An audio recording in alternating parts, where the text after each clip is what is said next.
The Spider-Man Far From Home podcast is about to play, but if you haven't seen Avengers Endgame yet, stop watching because there's some serious spoilers about to come up. But if you have seen Avengers Endgame, enjoy the podcast. My favorite line in Spider-Man Far From Home was when they were at the Opera House and Peter's all like, "Well, MJ, you look pretty tonight. What? So therefore I have value." And it's like, get it. Yeah, just get it. His face just goes from like trying to give her a compliment to oh fuck. Oh fuck! Did I fuck it up? Don't fuck this up. I fucked it up, goddamn. I have a noise that we should start this off with. What was that? Is that your girl? And on that note, welcome to the podcast. Yes, welcome to the Spider-Man Far From Home movie podcast. Yay! Alright, just a quick disclaimer, it is hot as hell in this recording studio. So, we're gonna be periodically turning the fan from high to low to off throughout the entire thing because we just need to cool down, but we also don't want the microphone to pick up the fan so often. We need to cool down because this channel is fire as fuck. Anyways. Alright, joining us for today's podcast is me, yourself, Ethan's truly. Next we'll go on to Alec. Yo! Who is featured in all the other MCU movie podcasts that we've done. I think I may have missed one or two. No, you have not. You have been in every single one. Yeah. And then his River, returning from both Captain Marvel and Avengers Endgame. What's up, motherfuckers? And then Bryan, returning from Avengers Endgame. Hello. Alright, let's start off with a one-sentence summary of the film. I am not starting this one. Okay. Better than Homecoming, but not the best MCU movie. Alright, Alec? I thought it was actually like really funny. Like they had like really good like comedic moments and stuff. But then I also felt the pain of Peter Parker like trying to get the girl and being so close, but yet so far.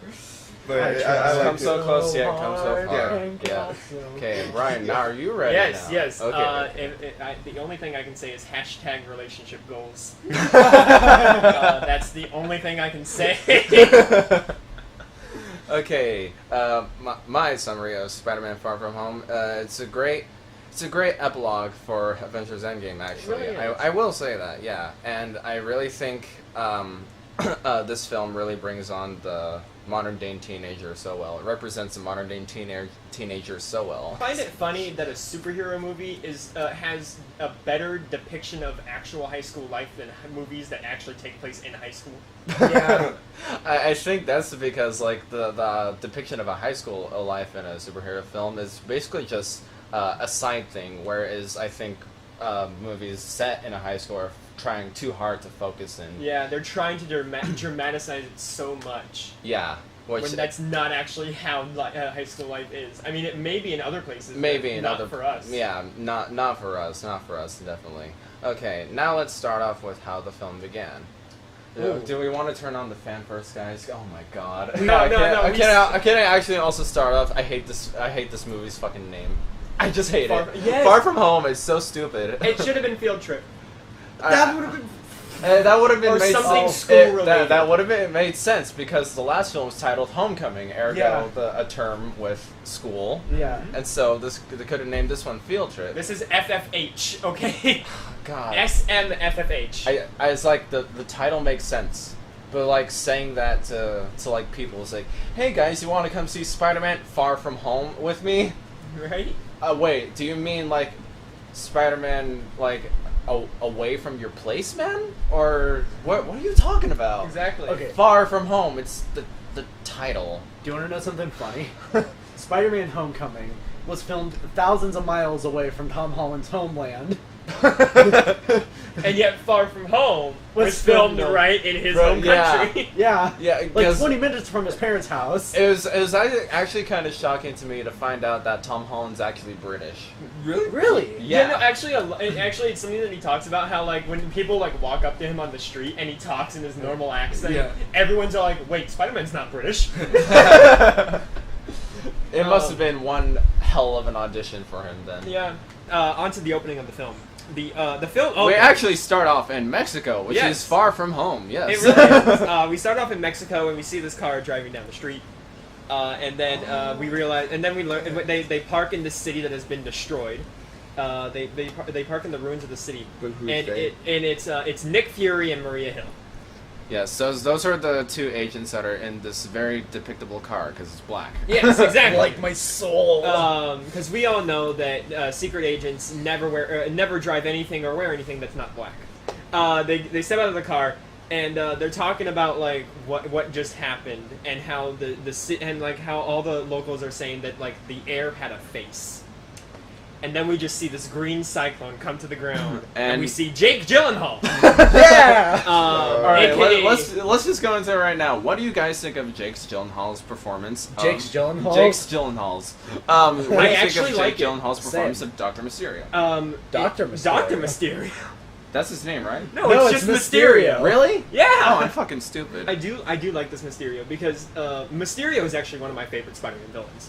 I just love the idea of like being able to like make these like giant holograms or like these giant like illusions. Yeah. Plus, with him having a background in special effects, especially not necessarily in this movie, but in like the comics in the comic backstory. books, yeah. He did have a background in special effects, and we'll get into his backstory. Yeah, we'll later, get into so. it soon, but just like his performance. What did you His think of performance is it? actually really good because Yeah. you can tell that like he's trying to be like you can tell that he's like trying too good to be good.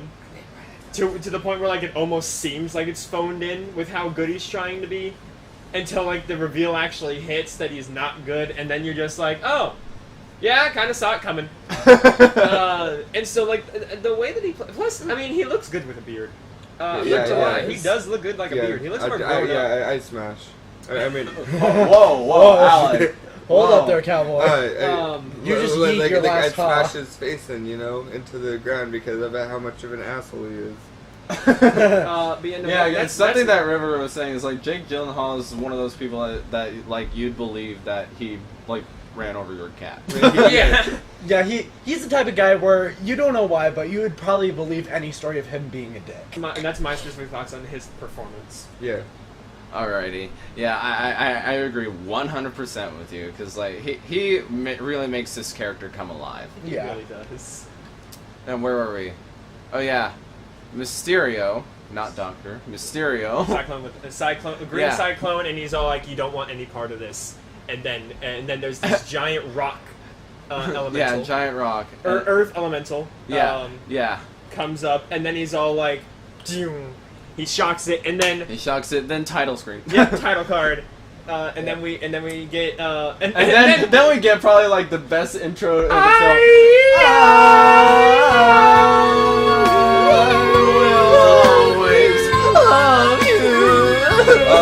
And then we get a tribute to the fallen heroes. Yeah. Even Yeah, though the fallen Captain America didn't really die; he just grew old. Yeah, but, But it's as far implied as he far died. as far as we know, he died of old age. Yeah. And so like we see like Captain America, Iron Man. Everyone who died during Yeah. events of And Infinity you War can Endgame. tell it's a high school presentation because Oh they use yeah, Comic Sans. that's why it's so funny. They use Comic Sans They in use this Comic tribute Sans. video. Wait, and what it's is great. Comic Sans? Comic Sans is the worst type of font you could ever use Oh, for anything. Apparently. I actually like Comic Yeah, Sans. no, it's not terrible, but when you're trying to do a tribute, Yeah. when you're trying to memorize, remember your fallen heroes. I mean, you it's a use- comic. I mean, it's a comic book movie, so it makes sense. True. But There yeah, you so go. we get this tribute, and then we get It's that scene is so important because you brought up two most important things. The blip. Like depiction of a high schooler life, like this crappy video, this crappy tribute made entirely looks like it was made by high schoolers.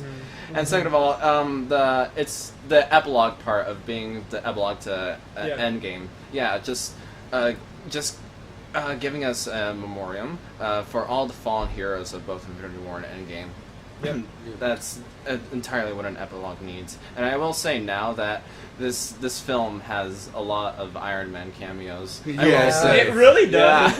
Yeah. For one film without Robert Downey Jr., you have to have him in there somehow. Yeah. He's gonna be the next Stan Lee cameo. Yeah, he's gonna be the next Stan Lee. Like cameo. even though Robert Downey Jr. probably won't be like do any more Marvel films, they're still gonna have like his like character pop up. Robert Downey Jr. will become the next Stan Lee. From Like the he'll be on MCU. like billboards or something in the background. Exactly. He's probably gonna be everywhere in Phase 4. Oh. And then they like this. They talk about like what the blip was again. Emphasizing that it's an the epilogue. blip is what the return of the call it the blip. While we call it the snap, they call it the blip. Well, here's the thing that I've been seeing all over Instagram. The snap is what Thanos did, and the blip is what Hulk did. Ah. Yeah. I hate that it's called the blip though. I hate the names. Why is it called the blip? What is a blip? What is a blip? But so they call it the blip, and it so brings everybody back. Basically, how and they kind of explain what happened. Basically, if you didn't get blipped, 5 years passed, so you grew 5 years. But if you did get blipped, you came back the same. Yeah, exactly. And so that's why like Tom Holland and that guy blipped. He's not actually 21. Yeah, no, that's amazing. On the plane. But wait. And so, but like, if you didn't blip and you grew 5 years, then that means you'd be graduated by the time that they your other classmates would.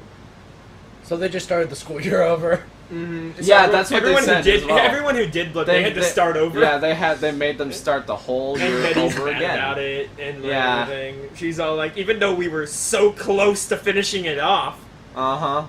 Because it happened in May. Then we come back to then we're all like, I hope like whatever there's something.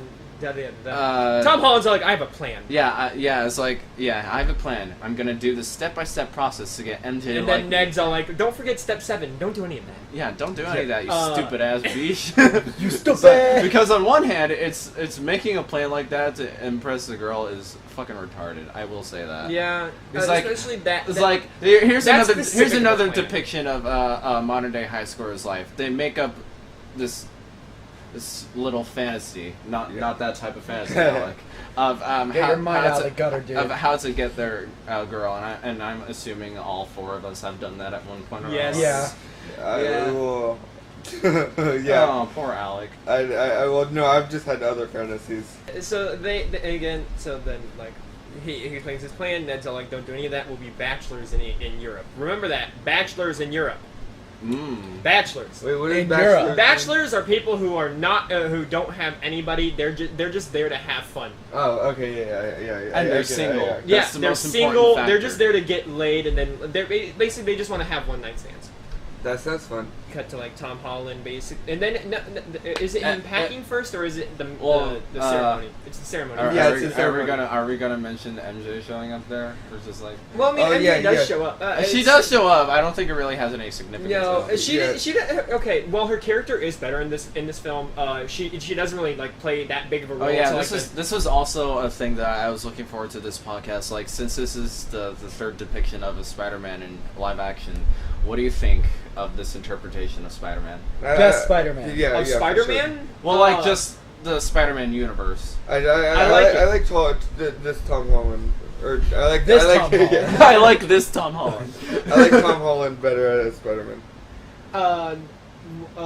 So with this depiction of the Spider-Man like the Spider-Man canon and stuff, Mm-hmm. while Ned was actually Miles Morales' friend and not Peter Parker's. Oh, really? I'm fully able to overlook that because of the way that the characters are written, how they interact with each other and everything. It's great, but I do like this Spider-Man because first of all, he actually looks like he should be in high school. Yeah. Cough, Tobey Maguire, cough. And second of all,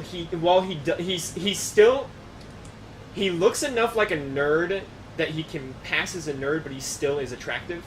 Yeah. I think that helps because of his age. Because it really does. Yeah, he's 22. Mhm. That's actually Oh crazy. shit, I forgot he's 22. Yeah, he's 22, and remember his first film was Civil War. So when he was 19. Yeah, he auditioned when he was like 18, 19. Yeah, Mhm. that's really He crazy. auditioned basically like right after high school. Yeah, exactly. And it's the same thing with like Zendaya basically like as well. How old is she? Actually? She's also in like her early 20s. Wait, Huh. Zendaya played MJ, right? Right. Yeah. Wasn't she a Disney star too? Yeah. Something Yes. like that. Yeah. But I do. Okay. Oh, I see why she's in MCU. I do like this depiction of MJ though, even though it's not actually Mary Jane. She We just can all goes by. tell. She just Yeah, goes by MJ. it's MJ because like she's too cool to be called Mary Jane. Yeah. I mean, come on. Yeah. But Come on. I do like this depiction of MJ. How like she can be vulnerable, but she has like this tough badass feel to herself. Yeah. But I also like the villains in this in this. Are we just not gonna talk about Aunt May? I'm sorry. You know, unpopular opinion. I do like a younger Aunt May. Really? Not because she's young. I mean, well, that's Hey, kind of that's kind of the reason but, why. Okay, Yeah. yeah. Okay, Aunt let me May, explain. I why am home alone. Let me explain why I like that she's young. I like that she's young because usually great aunts are the ones that are the older ones. Because when you think of an aunt, it's like your mom's sister. Like, that's what your aunt is. Yeah, and so, yeah, like, yeah. usually your aunt would be roughly the same age as your mom. Roughly, yeah. And so, like, let's say that Peter's mom is like, if she was like still there, would probably be in like her 30s.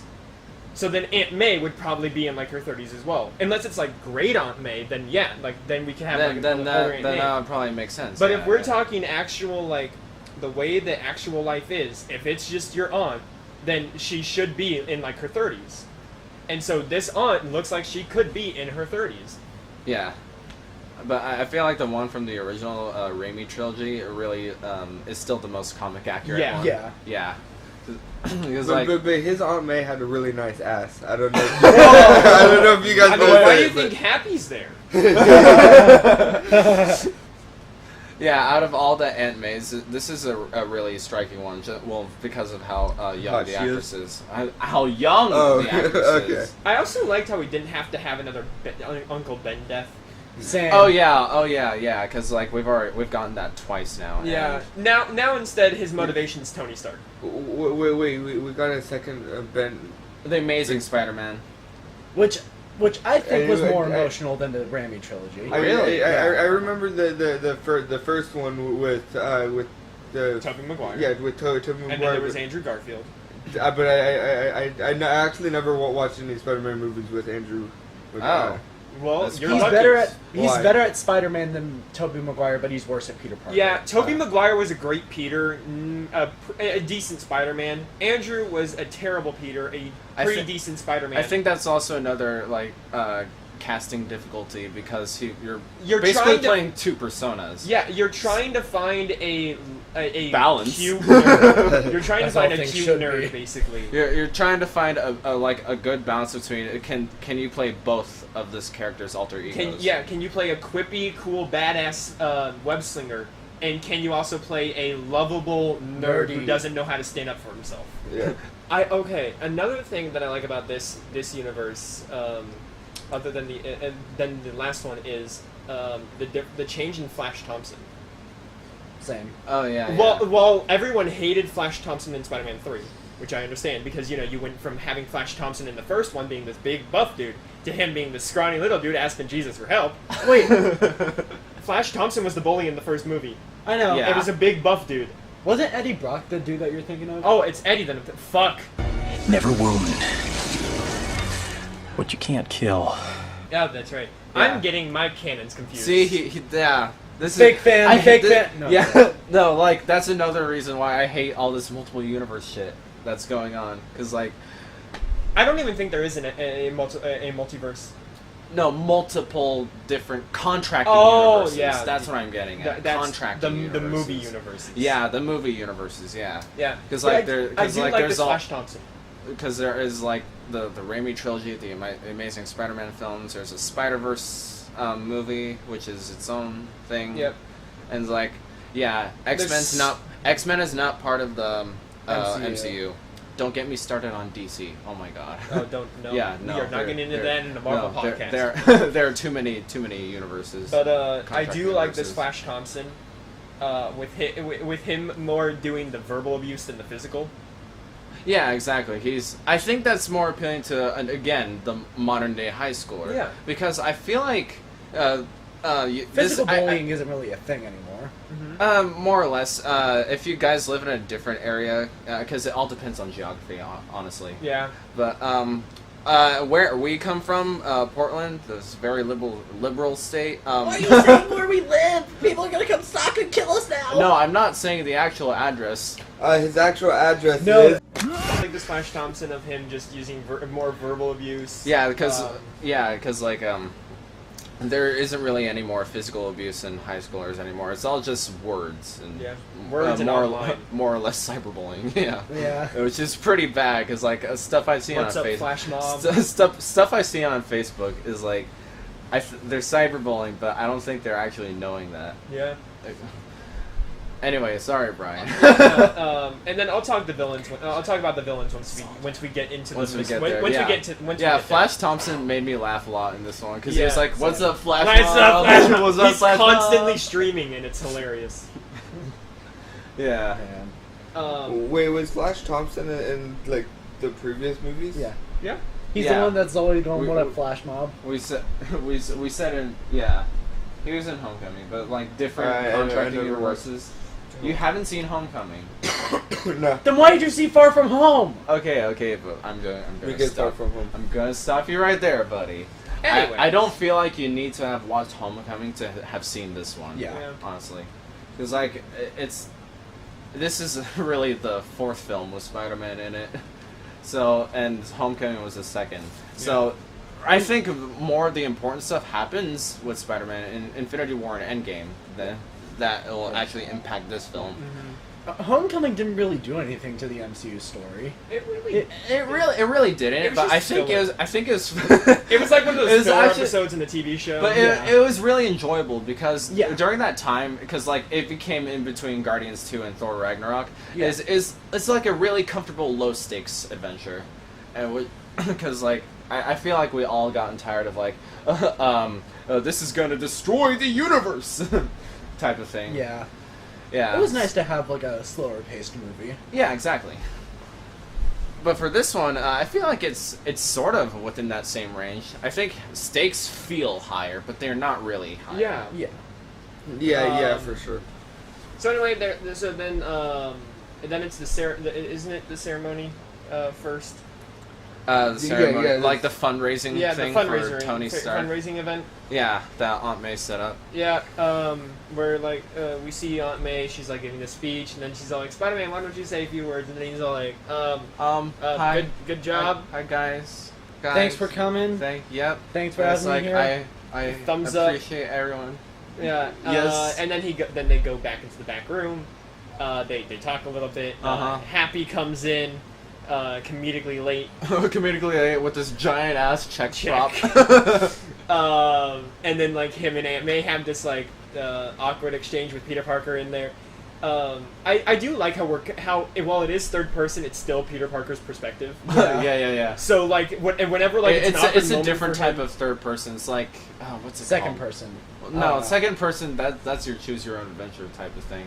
It's a subgenre of third person. I know that. Yeah. Wait, what's second? Everything's got to Third have a person, subgenre, third person? even What's third- different perspectives. Wait, Yeah. wait, what is second person? Goosebumps. Have you ever read Goosebumps? Like at the bottom of the page, it'll say, "Go to this page to continue a story," or "Go to this page to alter the story." Yeah. Oh, okay. Yeah. But yeah. So then they have this awkward exchange for Peter because Peter's all like, "Wait, what's going on?" Are you two dating? Yes. Anyways. Just insert a clip of them saying it right here. I think it's in the trailer. Yeah. And so then Peter goes back out to answer like questions, shake hands and stuff like that. And this is actually a really great moment that I like this moment. Yeah, me too. Go ahead. Where basically we're in kind of his perspective a little bit, where like everything's like discombobulated. Yeah, the camera actually goes first person for a second. Yeah. Where like we have like we see like flashes of photography flashing. and like everyone's like like just talking and asking questions, and he's trying to get them to like ask questions one at a time. So like he's asking questions, and all anyone is asking is, so are you the only Avenger? Are you like the next Iron Man? Stuff like that. Mm-hmm. What if aliens come back? What's gonna happen? And again, Peter Parker, being a high school student, doesn't know all these answers. Yeah, and he's basically having an anxiety attack. Yeah, because, so he's like, and I like gotta one go of the get most some air. important lines in this, like, I think this is actually my favorite line in the movie. Actually, does anybody have any neighborhood questions? Like, oh my god, that line. Yeah. Oh my god. It's like he's because he is the friendly neighborhood Spider-Man. Yeah. So that's how he wants to perceive himself, and like everyone's asking all these big, huge Avenger type questions.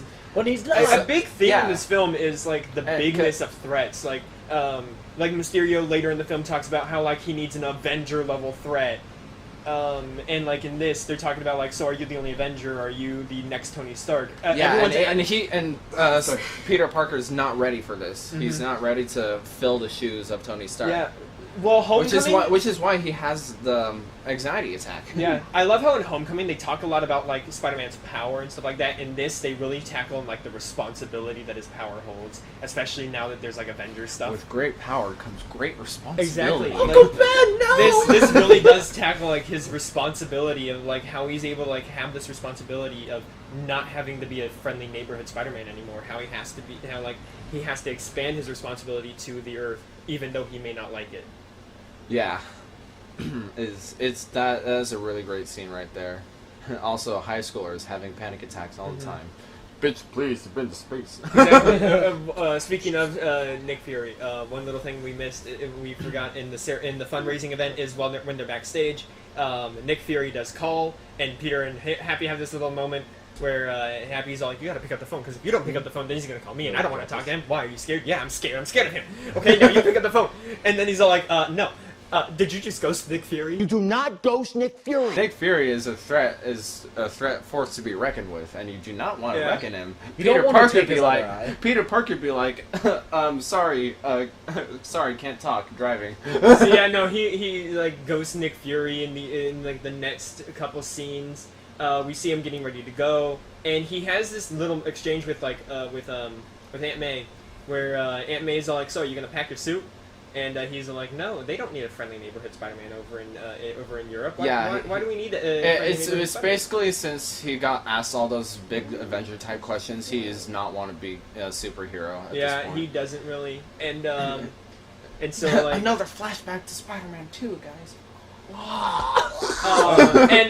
This actually leads to one of my favorite lines when Aunt May gets to his attention by throwing a banana at him, and she's all like, "Oh, I'm sorry, did your Peter Tingle not catch that?" The Peter Tingle. The Peter Tingle is another one of the MCU's running jokes of a film. Basically, two running jokes have started in this film: the blip. And now I wouldn't really consider the blip as a joke. Well, though. I mean, it's an inside joke. I guess I don't find it funny. Well, I do. Well, you're wrong. No, I'm playing. Well, you're wrong. I'm playing. Here on Pixel Adventure Commentaries, we respect everybody's opinion. Unless your opinion is wrong. Then, like, basically, it's at the airport. By the way, okay, I love the teachers in this film. Oh yeah, two teachers in this film. The teachers are, my god, another example of a modern day high school.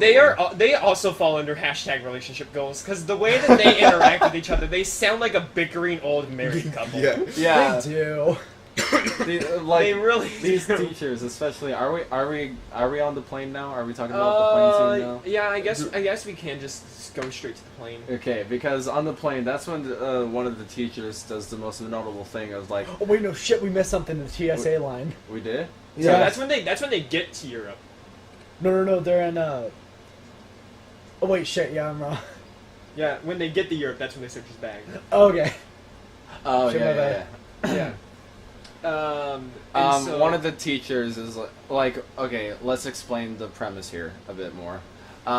Since one of Peter's plans was to sit by MJ on the plane flight, he tries to initiate that plan, but it ends up going wrong because the tactic here is have Ned do it, and that's a terrible idea. Have Ned said, yeah, Peter's allergic to perfume, it's really strong perfume. That's when the teacher's like, what? Perfume allergy? Oh, I need to protect my students. Perfume allergies are all right, no joke.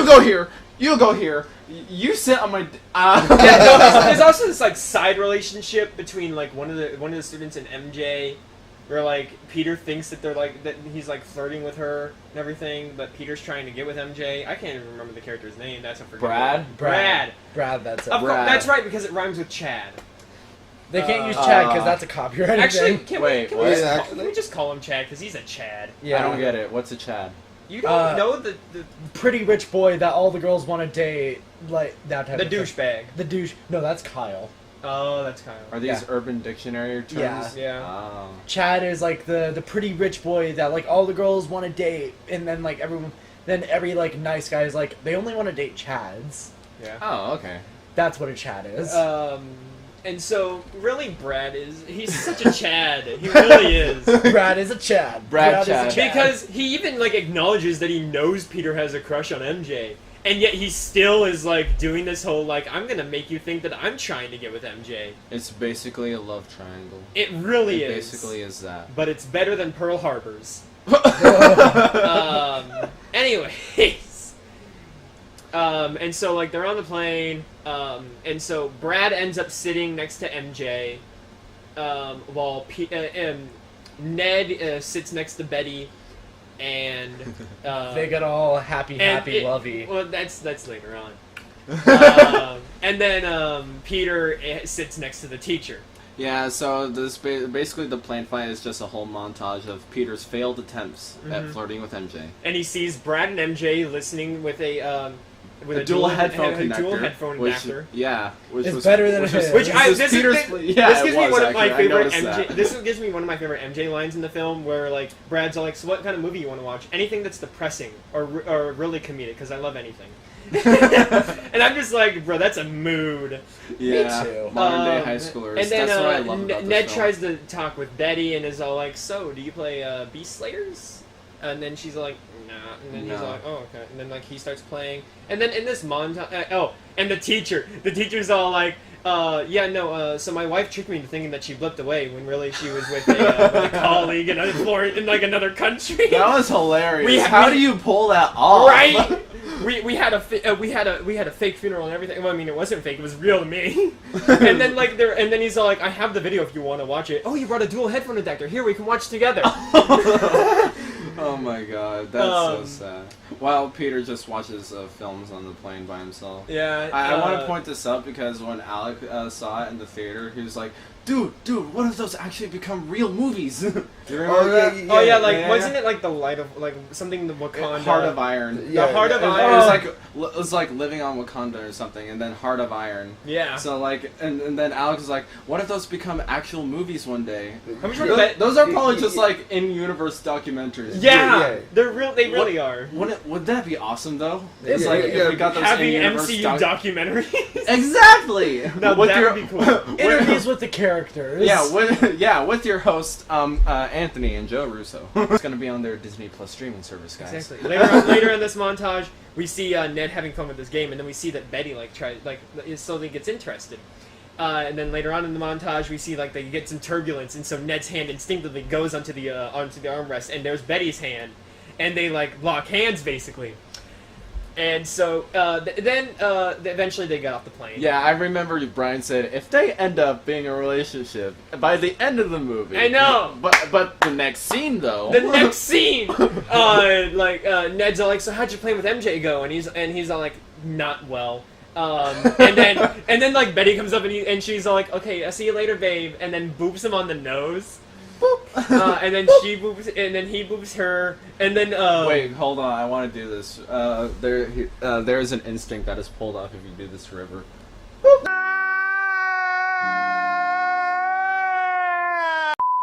and then Peter's all like, "What happened?" What happened to being bachelors in Europe? Those were the words of a boy. But Shit, what was my instinct? through I some forgot. unseen circumstances, that boy has become a man. Favorite line in the entire film. In the entire film. Yeah, that is my Ned- He's gonna favorite. say that about every 5 lines. Yeah, it probably is actually. But Ned is the best comic relief character, and well, like out of all the comic relief characters in the MCU, who is your favorite actually? What's the Jarvis. comic release character? Jarvis? Jarvis. Was he really considered a? No, I'm Is kidding. Ant-Man Oh. considered comic relief? No, but his pal is his Luis. sidekick. Yeah, Luis is my favorite. I love his stories. Yeah, Okay, that's so- what makes him the best. So just to remind me, what the fuck does comic relief mean? The character you- that's supposed to lighten through the mood through comedy. Yeah, Okay. or you're like one of those characters like the scene is intense. Yeah, but they're remember- they're but they usually- gotta remind the audience not to take it too seriously. Yeah, so they're that's usually- why they have a So- relief. so, line. like, They're the- usually supporting characters. yeah, The supporting light-hearted characters that never take anything too seriously. Yeah. right, Okay. right, So probably Um, Ned. yeah. I would probably have to say Flash Thompson. Flash is his Yeah, own Flash different Thompson. type He's a of thing. solid comic It's like relief character. it's like he's not the one trying to even make jokes. Yeah. Things just happen to him. yeah. Like my favorite scene of him is him getting punched in the balls. Are we sure that he's not Spider-Man with how quippy he is? Maybe. Honestly, if they do Venom in the MCU and Flash Thompson becomes Venom, that'd be hilarious. Let's just punch him in the venom balls. Exactly. No more Venom for him. But yeah, no, so the way that I can describe Ned and Betty's relationship in this is that they pretty much go through like 10 years of a relationship, or like a full like relationship in the span of like a week. Yeah. Right. They really do. Like they hit all the lows and all the highs of being in a relationship. They do. Being they away do. for more than 5 minutes. I can't stand it. They're literally texting. They're literally talking to each other through text, being like, "I miss you," when they're right next to each other. Miss you more. Also another reflection of modern high schoolers. You know, when Yeah. you guys get together and you guys are actually on your phones instead of communicating with your friends. I'm talking and I'm just playing solitaire. Instead of communicating with your friends. Yeah. Hey, I'm just playing solitaire, okay? That's still your phone, buddy. But, I mean, yeah. I mean, I'm still talking. I'm communicating. You're better but yeah, no, than they some like people. so they No, go to I- like the town square and stuff. They go to like the town. They go to their rundown hotel. Oh yeah, the Hotel hotel was Trivago. Hotel Trivago. That's probably how the school got the hotel. Which the teachers obviously did not do, because remember one of the lines was saying, "Oh yeah, the internet's a thing." So they go to the town square and everything. Everyone's doing their own thing. Peter buys this. Oh yeah, let's mention that we're in Venice, Italy. Yes, we are. Yeah. This like Black Dahlia for MJ because of the murder. Basically, flirt jewelry. Yeah. Flirt jewelry prop. Yeah. Honestly, I would like a deleted scene where he's all like, "So how much is this?" And then he just has this moment of like, "Wait, how much?" So everyone's enjoying themselves. They're all having fun. Flash is using his flash mob. He's streaming his flash mob Gets and punched gets in punched the balls. by That's his my kid. favorite part. One of the teachers drops their camera into the yeah. river. Yeah. Can I just call them the man and the woman in the relationship? The woman's the white guy and the man's the black guy. Can we get enough in the chat for the guy's camera? Yeah. Yeah. And so, everyone's enjoying themselves, and then Ned and Betty's on the water in the boat. Everybody's having fun, and then three ripples. Yeah, three Three ripples. ripples in Go the by nearby, fast. in the nearby canal. Spider-Man's Peter Tingle somewhat goes off. You're referring it to as. It is forever going to be known as the Peter Tingle. Yeah. Not Spidey Sense. Peter Tingle. Yeah, so his Peter Tingle kind of goes off now. Again, not like a super big Peter Tingle, but his perception is pretty good. He senses it. He tingles it. Yes. Tingles But me. then that's when we get the water elemental. Yeah. And the water elementals that reveal is just this big moment with him just basically It's CGI. It's a water monster in the middle of The CGI in the middle of Italy. film. and so then he starts causing chaos. Yeah, so everybody runs away. Spider-Man tries to web it a little bit. It's a monster, therefore we have to fight it. So yeah, it's a fight, and then Mysterio comes. Mysterio comes in and saves the day. Yeah. Woohoo! And everyone's all like, "Whoa! Whoa, who's who's this new that guy?" He's like Thor and Iron Man put into one. Yeah. No Spider-Man. Well, oh yeah. He's like Thor and Iron Man put into one. He's no Spider-Man. What is it with you and Spider-Man? What? He puts his life on the line, risking himself for others. Plus, he's neighborly. Okay. Like, he does what's right for the neighborhood. Oh, sup, dickwad? Shut up or I'll break you. I just love those kinds of jokes where, like, when there's always, like, an alter ego that you don't know about, and so someone mentions, like, really, like, looks up to one, and then, like, completely just disbands the other one. Yeah. It's like, I absolutely fucking hate Batman. Oh, what's up, Bruce Wayne? What's up, my homie? Exactly! It really is one of those kinds of things. And, well, I mean, J. Jonah Jameson hates both of them. Yeah. Wait, what? Yeah, J. Wait. Jonah Jameson. He hates both Peter and Spider-Man. Oh, I thought we were still talking about Batman. I'm dumb. Okay. Yes, he hates Batman. Yeah. I mean, Yes. he probably would, because he's a mass vigilante. After, like, this hotel scene and everything, this is when, Nick Fury shows up. Yeah, it's now nighttime.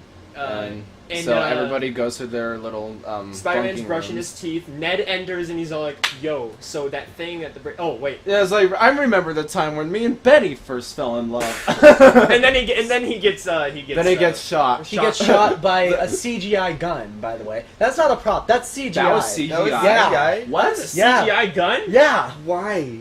I know. That's Yeah. almost as pointless as CGIing the mask in Halloween. Did he Apparently- actually fire something? I don't think so. Just fires a pellet into his neck. Okay. But then he goes to sleep, and so and then Nick in the trailer it looked like it was just gonna be Nick talking for a long time, but then in the movie it's like Nick starts talking, and then knock at the door, it's the teacher. It's the teacher first, and he's all like, "So, is everything going all right? Sorry about the I whole." just wanted to make sure that everybody was okay. Yeah. I know If you need- you if you guys need- could be traumatized Yeah. with it. And then he's all like, "Do you? So, does anyone need anything?" Yeah. So basically, basically, Nick Fury's in the room with Peter. He's trying to explain what was behind that water monster from earlier in the day, but people keep distracting them. yeah, with my background in science, witches. No, being a man of science, witches. Yeah, that's Yeah. what's responsible for the water monster guys. Yep. And so, and then the teacher eventually leaves. Yeah, so he closes the door. So basically it's back forward. The first is the teacher, then it's Betty, and then Yeah. like it's someone else. Was No, it's Betty ends it, I believe. it? Oh, okay. It's like because then. Oh Nick wait, Fury's no, it like- might be Flash or something. Maybe I really don't remember actually. But like Betty's all like, "Hey babe, you still up? You haven't been responding to my texts." And Peter's all like, "Sorry, Ned's asleep. He's passed out." I swear, somebody else. And then one more person knocks on the door, and he. And Nick's just like, "If one more person knocks on that damn door, we're gonna be attending another funeral." And so then eventually they just leave. Yeah, they they go to the secret base they've set up in Italy. Yep. To figure out what's the deal behind the water monster. Yep. He tells Spider-Man, "Hey, you can take your mask off. Everyone, there's no secret identities here unless you want to be, because I don't want you to be breathing through latex for no reason." That was a funny line. I laughed at that. Yeah. So then he. But anyway, this is finally- basically what a Shield headquarters would look like in Italy. But Mm-hmm. unfortunately, Shield fell long ago. Yeah. And so this is when we finally meet Quentin Beck, aka Mysterio, with their first big opening. Yeah, so this is when Spider-Man and Mysterio shake hands and meet. So, I'm just waiting for someone to oh yeah, I it. forgot. Mysterio got his name because the news called him that. when Yeah, he fought because off they water called him the monster. Man of Mystery, and in Italy, mystery is Mysterio, and he doesn't call himself that at first, and he just calls himself Quentin. But then it kind of grows on him. Yeah. So basically, what we're given here is that Mysterio is basically from another Earth. He's from another Earth. Earth. Serial number. 818. Earth serial number. No, because this is Earth 313, and he's from Earth 818, which are both actual multiverse Earths in the comics. Little Easter egg for you. Or for your guys' importance, Earth serial number, and then we live on Earth serial number. Yeah. And so he explains that like the elementals attacked my Earth as well, and we weren't able to stop them. And now, so I used this last resort, and I traveled here, and so now I'm trying to stop to make sure that what happened to my Earth doesn't happen to this one. And it appears that they're... So basically, what we're given is that the elementals are just 4 monsters that devour planets, basically. Yeah, and they just keep traveling from Earth to Earth. Mm-hmm. What actually are the elementals in the comics? The elementals... well, the backstory is pretty similar, if not pretty much the exact same. Even though in the movie it's a fake backstory. We'll get into that. But we'll get into that later. And basically, they were after like the Big Bang happened. There were basically 4 monsters that were created to keep the balance of nature, to keep the balance of nature. Those being Earth, Wind, Fire, and Water, the basic elements. And they're just there supposed to be basically just to like make sure there's balance. But for some reason they're just like, you know what, humanity, you can suck it. So we're gonna fuck you over. And yeah, that's basically like the best way to explain that's it. basically the elementals, guys. Yeah. And so this is when you can kind of like start to like poke holes in his story. For example, the coincidence that even though they're 2 separate Earths, they're appearing in the same spots. I mean, there's small coincidences, but you can tell that there's like there's like very small holes in his story. In his story, it's pretty much, if we were to think of it like that, it's basically those are weak points in the Earth, and so that's where the elementals would like to attack. Mm-hmm. That's the bullshit logic they go. they use. Yeah. And so he's all like, yeah, no, so they're all appearing in the same spots, and it's our turn to stop them. The next one is the next and last is Fire, and this one's gonna be in Prague. Which But is Spider-Man's some European city. Yeah, but Spider-Man's all like, look, I can't do this right now. Like, I'm on a field trip. Yeah, he doesn't want to be a superhero still. Yeah, he doesn't want to do his superhero stuff. I got a field trip and stuff that I gotta like go on. And then Nick Fury's all like, okay, fine. You do you, okay? Like, you can go. And you can tell he's up to something. So then he leaves. There's a good night's sleep, and then the next morning the teacher's all like, listen, we got an upgrade. We're going to Prague. Nick Fury basically just hijacks the entire European trip. Yep, you see Dimitri with a sign in front of a shady-looking black bus. Dimitri is one of the... He's a man of few words, but he's one of the greatest characters in this entire thing. You know everything he's doing. Like, you just know. You just know. First, we go to another hotel. He was gifted Edith. Yeah, Edith is basically a program Even dead, that's... I'm still the hero. What? Even dead, I'm the hero. That's what Edith stands for. Even dead, I'm the hero. Oh, it's a... Oh. Yeah. Okay. You know how he always loved his acronyms. Looks like Mr. Squarepants understands poop. Yeah. Tony always loved his acronyms. So basically, Edith is a program that Tony Stark created. It's an AR security system in glasses, basically. Yeah, and he designed them specifically for Peter Parker. Well, that's what we're given. It's not what's exactly told, but it's kind of obvious. Yeah. Yeah, so pretty much Peter Parker has the power of Stark Industries in the palm of his eyes. Yeah, the first bus scene happens. It's not that big of a bus scene. Nothing really happens. No, he like gets Edith, and he's all like, okay, Edith, like, what can you do? And Edith's all like, here's what I can do. I can hack into people's phones.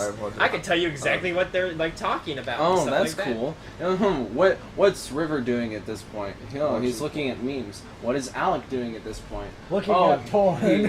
He's watching porn, guys, on Josh's Xvideos account. Yeah, and then, Peter mentioned earlier that like he can't do it because like Spider-Man, if I show up as Spider-Man, like everyone's gonna know it's me.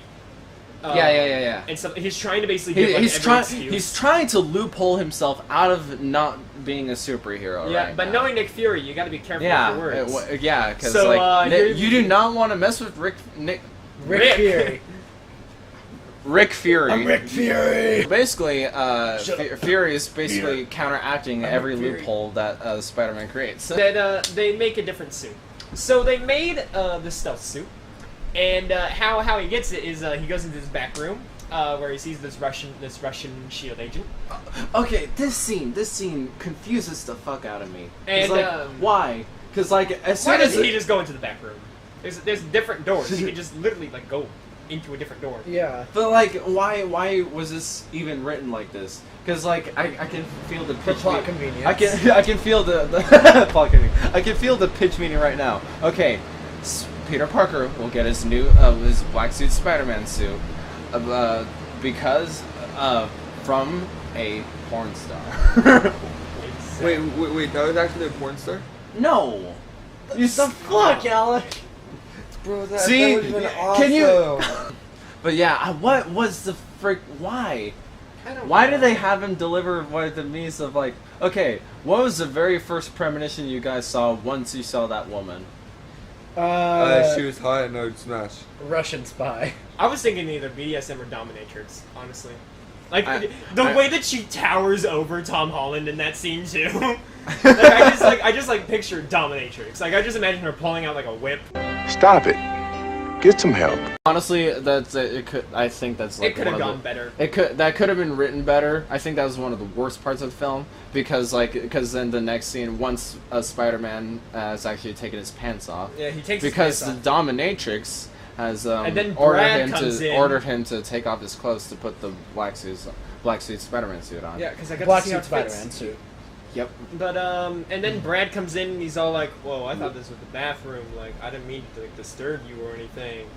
Takes a picture, then leaves, and then Peter's all like, "Yo, Brad, you didn't see anything. Okay, Brad, this and this did not happen." And then so they have this really weird exchange of Yeah, Brad it's being "Listen, Brad, if you want hey, to try." I like MJ too. Don't fuck a porn star.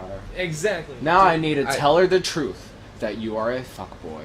Exactly. All right, so So he has now turned into Alec. Yeah. unintentionally, but yes. Second bus scene happens, and this is it's a pretty good scene where he almost kills Brad. Yeah, because Peter needs to destroy that evidence of his of the photo with his Of his pants pants. off. Yeah, The and photo instead with of- his pants off. Instead of just being like, "Hey, can you delete the photo off of his phone?" He's all like, "Hey, can you terminate Brad?"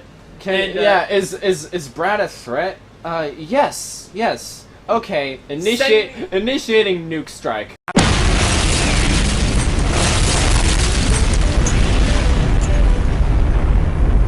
And then we see this is when we actually get the first glimpse of the Tony Stark security drones. And so we see the security drone come down, and it comes down like a meteor kind of style, fireball. Yeah. And To then just- it almost kills Brad. Not just Brad. Everyone on the bus. True. It almost kills everyone on the bus because those drones are equipped with missiles. Yeah. And nukes. So basically, what Peter has to do is now he has to stop them. He has to stop the drone. Yeah, he has to stop the drone So when he without doesn't- anybody. Figuring out he's Spider-Man. Well, that and also not bringing any attention to himself. Yep. So the first thing that he does is he webs the bus to swerve out of the. Well, no, actually. Yeah, that's the first thing he Yeah, does. he swerves the bus to get out of the way. And then Flash notices his glasses, and he's all like, "Hey, did you get new glasses?" Oh yeah. He puts them Did on. you guys enjoy Flash getting the shit? Yeah. Yes, I love the punch. And then everyone's all like, "Whoa, did Peter just knock out Flash?" I guess No. you could say that's the punchline of the scene.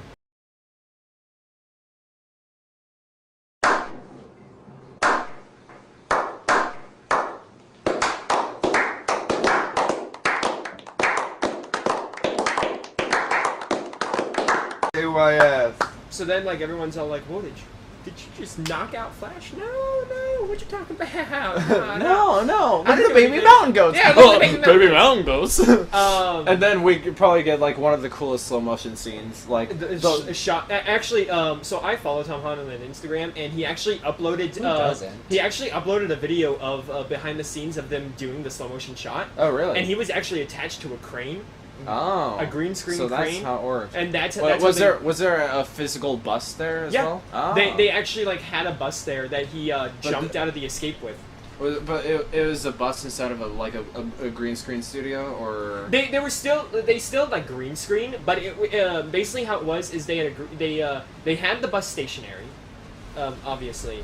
Yeah. But like they were basically like on an actual like road. oh, so okay. And so like they were in like an open area. I think it might have been. in the So all studio. those environments that we saw in this scene was actually practical effect. Majority of them. Majority of probably. them. Okay. Some of them, I think. I could be wrong. Finally, I'm so glad. I know some practical shots. for Practical effects. Whoa, I haven't seen any since The Force Awakens. once. And so it's one of the best slow motion shots in any film, I think. Probably. It's the scene that all the girls jill off to. Yeah. Okay.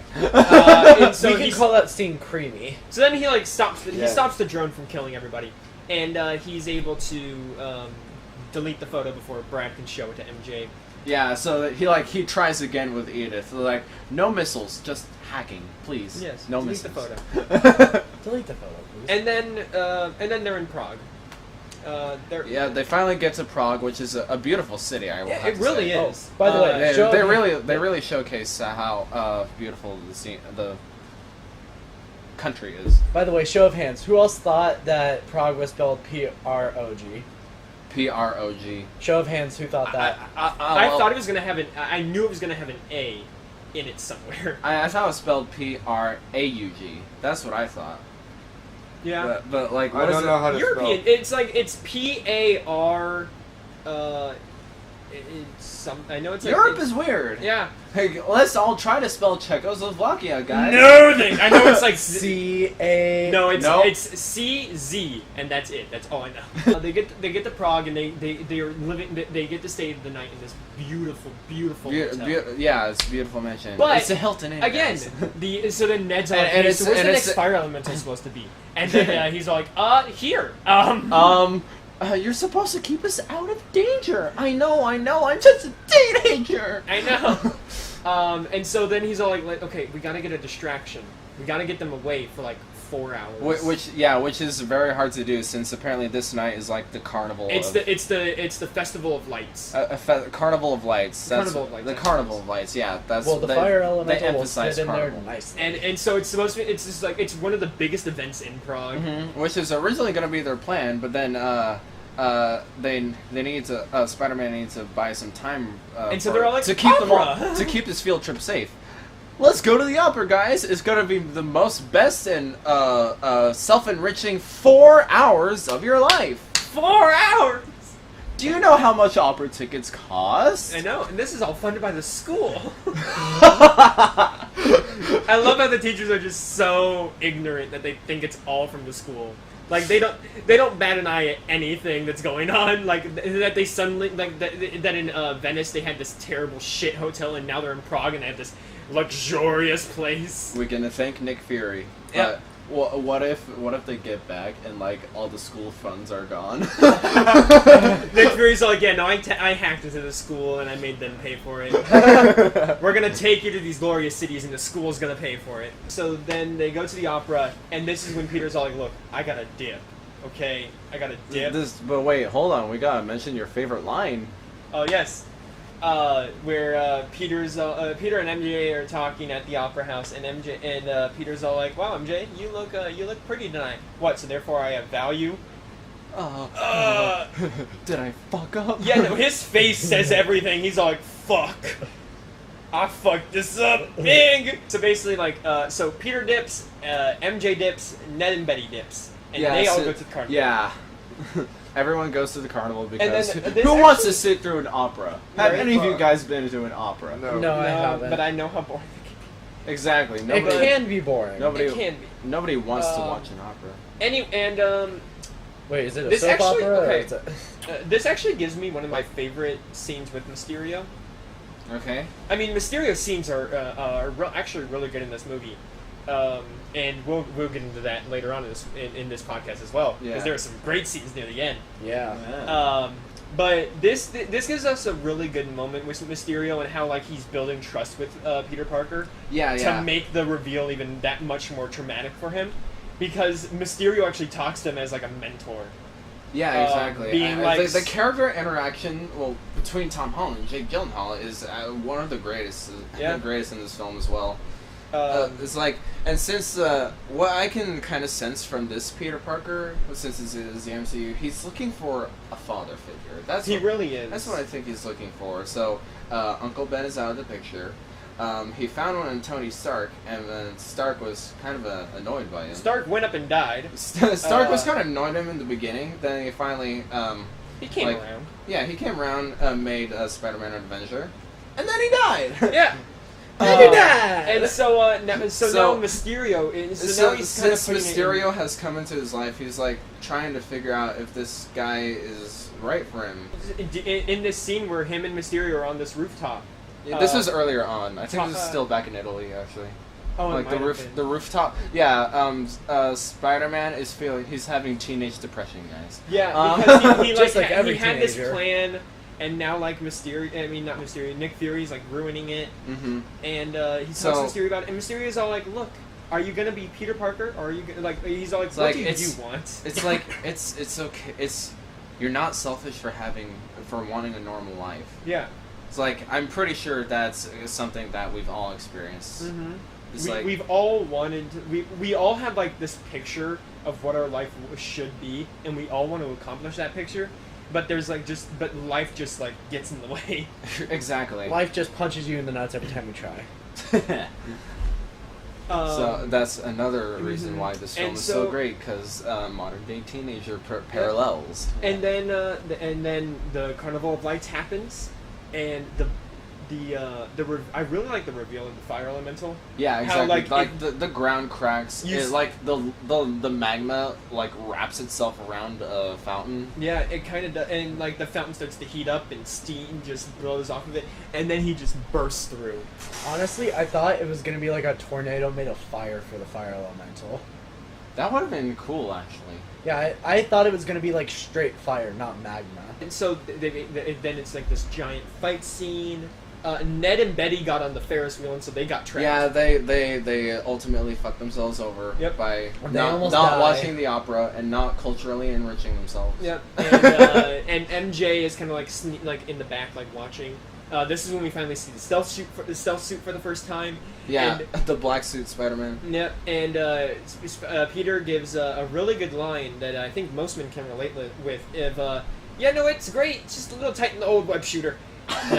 And I'm just like, I was not expecting this MCU to have that dirty of a joke. Me too. The web shooter. I was not expecting that dirty of a joke to be in this that kind was of film. hilarious. Oh my god. Like that line caught me so off guard.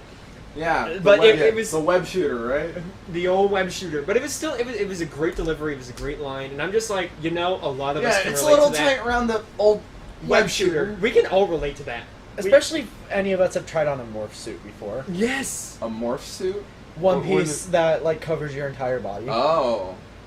Kinky shit. Like a lot of Spider-Man costumes. That's what a morph suit is. Yeah. Or like Mighty Morphin Power Rangers. Spandex.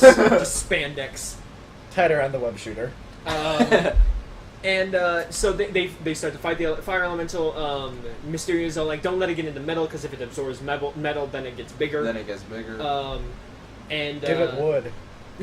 Oh wait. so they use That- rocks that's and just stuff his that web it shooter. can't absorb. yeah. But then eventually it does start to get big, because it like absorbs the carousel and stuff like that, and so it gets like really big. And Mysterio's all like, look, I should have done this on my own planet. You got stuff to do. I'm gonna do this for you guys. Then he basically goes Allahu Akbar and suicide bombs. Yeah. That's the end of the movie, he's guys. Not dead. He's not dead. He's alive. Oh my god. But during this fight scene, when Peter tries to save Ned and Betty, he web shoots up to them, but he hits something. and then he pulls something off of. We see this invisible object become visible for a split Yeah. second. Honestly, I thought that was like a few of the light bulbs off of the Ferris wheel. Yeah. They do a great job at setting up, like very subtly setting up the reveal. And then once you see it a second time, that's when you like notice all these things. Yeah. And that's why this was a good film to see a second time. Yeah. I'm seeing I it 2 more times. What? What? What the fuck happened? What? No, I'm just thinking that because like when I first watched it, I was like, what the hell? I thought it was like a little force field or whatever. But then like looking back at it, no, it's the security drone. It was a drone. Like, it's the drone, and he pulls off the projector. And I never realized that. Oh my god, this dumb son of a bitch. He pulls something off, and then he's like, That was okay, weird. let's defeat the fire elemental. They defeat it after the Allah Akbar, and Mysterio's like still alive. Yay! And then you're all like, wait, we're only like barely an hour into this film. What's All right, this was the climax, guys. The shortest MCU movie. Exactly. we're trying to hit the hour and a half mark on this one, and then Mysterio and Peter decide to celebrate. So what they do is they go to the bar. But again, Peter, being under 21, is drinking a Coke. Yeah. It was a lemonade. I think it Oh, was. it was a lemonade. How many lemonades have you had there, buddy? Exactly. So I think it might have been alcoholic. Yeah. So they have this again a really good like mentor kind of scene, like father figure scene. In the beginning, like when they're talking. It's like since Peter doesn't, it's like he feels too obligated to become the next Avenger, so he doesn't really want to be part of that. So he doesn't think he's qualified to be that. Yeah. He still wants to continue being the. He doesn't see himself friendly, as the next. the Iron Man. friendly neighborhood Spider-Man. He doesn't. So he gives it to the one person. He gives Edith to Quentin Beck. He gives He gives Edith to Mysterio because he thinks Mysterio is actually worthy of Even being though a Mysterio hero. was all like, no, you keep them. Don't. They weren't for me. They were for you. Like you keep them. But then he eventually transfers power over to Quentin, and there we go. Yeah, and then Spider-Man leaves, and then when Spider-Man feeling all good about himself, then finally enjoying this field trip, finally gonna kiss that girl, and finally get laid. What? and then as he leaves, I love that camera shot too because as Spider-Man was leaving, now we're back. It's like The scene didn't cut yet. That must be something going on. Then the camera slowly pans to the right. Yep, and then that's when we see all these holograms start to turn off around them, and like the bar isn't as nice as it actually looked, and people just disappear. And here we have the inevitable plot twist. Mysterio's the bad guy. He is inevitable. And then this is when we learn that there is no multiverse. That Mysterio... I'm pretty sure, like, when that was revealed in a trailer, people were like, multiverse! Yep, and now Mysterio's like, there's no multiverse, by the way, and every fan's all like, oh, okay. I'm kind of glad, though, that they're not doing a multiverse now, or, like, yet. They may do one in the future, but I'm glad that they're not doing one now. I feel like it's going to be introduced, like, middle of Phase 4. Yeah, because a multiverse, it just gets confusing. Yeah. It really does. I mean, look at the comics.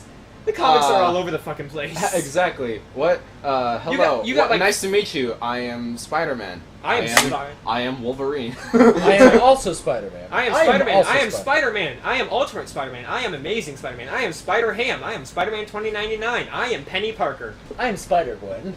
I am Bully Maguire.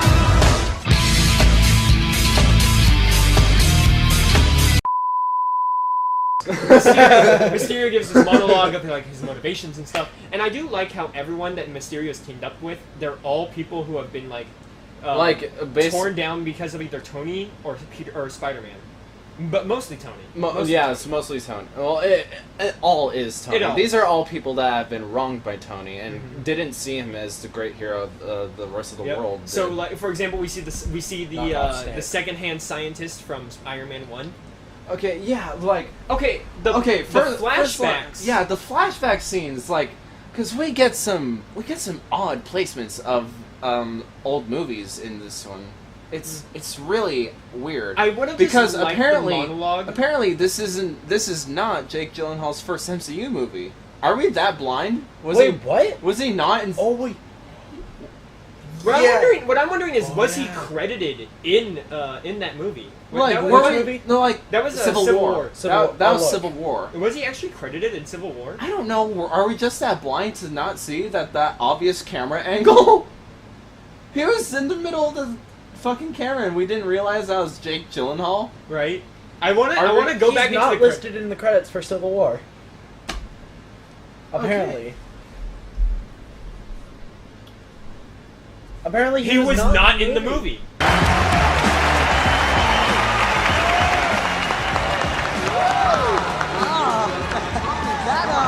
That took my breath away. Tony, so generous. So much money. Wow. Out of curiosity, will any portion of that grant be made available to faculty? I know, ooh, gross, but hear me out. I have got this killer idea for a self-cooking hot dog. Okay, so that was just CGI. Okay. That's whack. This dude who was yelled at by Ironmonger. Yeah. Tony Stark was able to build this in a cave with a box of scraps. Okay, now that we know that the Civil War flashback wasn't really a Civil War flashback. I mean, it kind of was. Yeah. But like, no. Why? I like how his entire motivation was just because his invention was just called BARF. That's fucking His entire motivation is just because of an acronym that Tony Stark made. Binarily Augmented Retroframing, or BARF. God, I gotta work on that acronym. Tony Stark and his acronyms. Even the original like, scientist from Iron Man 1 has has more of a motivation than Jake does. It's stupid. It's stupid. Like, like the Edith glasses were originally called BARF. Well, like BARF. Yeah. BARF. Because which is like used, like Tony used. It was supposed to be for like therapeutic purposes. Therapeutic purposes, yeah. Where and then he like, called it BARF. Yeah, because and since Mysterio's Quentin is the creator of the glasses, he got Tony. butthurt. Yeah, Tony just took the credit for it. You know, like Elon Musk. So we find out that like he's using the security drones that Tony Stark has. Yeah. But now with Edith he has access to all of them. Yeah. So basically, he gets his own technology back in his hands. Mm-hmm. So. And then Tony and then back. I mean, I will admit this is a really great scene. It's just that the motivation is kinda. They called it BARF. I don't like it. I must become a villain and destroy Iron Man. Now, something I am gonna say. Now that we're on the subject of villains here, back to the whole question about do I like what we like about this Spider-Man universe? Yes. I love the villains in the Spider-Man universe. Same. I mean, while Spider-Man 2 did have a great Doc Ock, the villains in this, it's all based around technology. There's no aliens. There's no nothing. No it's mutants. all technology. For example, Vulture, instead of him being a mutant creature, like a weird creature, it's just a robotic suit that he made to make him fly. That it's basically just like a jetpack, but with better capabilities. It's kind of like the Falcon technology. Falcon. Yeah. And then with Mysterio, it's all technology. It's not like him having these powers of special effects and illusions. Well, how was it in the comics? How did he do his illusions in the comics? It was because he had a background in special effects. While it was technology, it was more like the use of different types of lighting and stuff like that. Kind of like something that a magician would do. So sleight of hand, lighting techniques, things like that. The power of illusion. And he even did use some projections in the comics.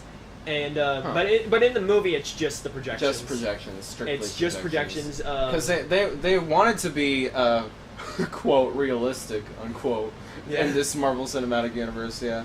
Although that does bring a good point. How long is this gonna go? How long is the technology gonna go on before we get sick of seeing it? Yeah. Honestly. Probably a long time. I'll actually talk about that with villains later on. Okay. If we can remember. Okay. If we can remember. And so that I really do like the villains in this. I also like how Spider-Man doesn't kill his villains. Yeah, he doesn't. He's not a killer. Instant kill mode, activate! And so then we cut back to Prague, and we cut back to the hotel. Peter gets back, and MJ's all like, "Hey, where were you?" And Peter's all like, "Sorry, like, running away from the monster. I had stuff to do." And MJ's all like, "Cool." And then Peter's all like, and then like Peter's about to go knock on her door, and then she's all like, hey, I'm kind of not ready for this trip to be over. You want to do something for 5 minutes? Yeah. So then then she's all like, yeah. So then they go and fuck. Go to this bridge, and it's a beautiful bridge. It's a beautiful view from this bridge too. Yeah, and then they said people they were jump murdered. off and kill themselves. Exactly. Yeah, because they did say murders occurred on this bridge. But and then this is actually when this actually gives me one of my favorite interactions between Peter and MJ, is the whole look MJ. I have to tell you something. You're Spider-Man. Like what? No, I'm not. What you're talking about? No, it's obvious. It's obvious. Like. No. I've been watching you for a while. Like it's obvious. You're Spider-Man. Oh yeah, you're like, watching me. You were watching me. And so then he's trying to loophole himself out of admitting that he's Spider-Man. Yeah. So then he's all like, "Wait, were you just watching me because you thought I was Spider-Man?" Yeah, which would actually like break a superhero's heart. Honestly, if you think about it, it's like if the only interest for a girl in you was just because. Because you're someone that you're really not. Theme. Okay. Yeah. And not loving them for who they really are, then, yeah.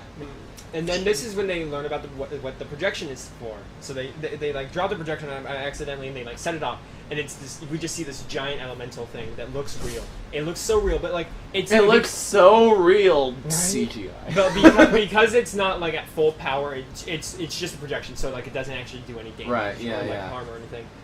But I have a question. So since it's a projection, wouldn't each like projector like only project like one part of it instead of like the entire thing?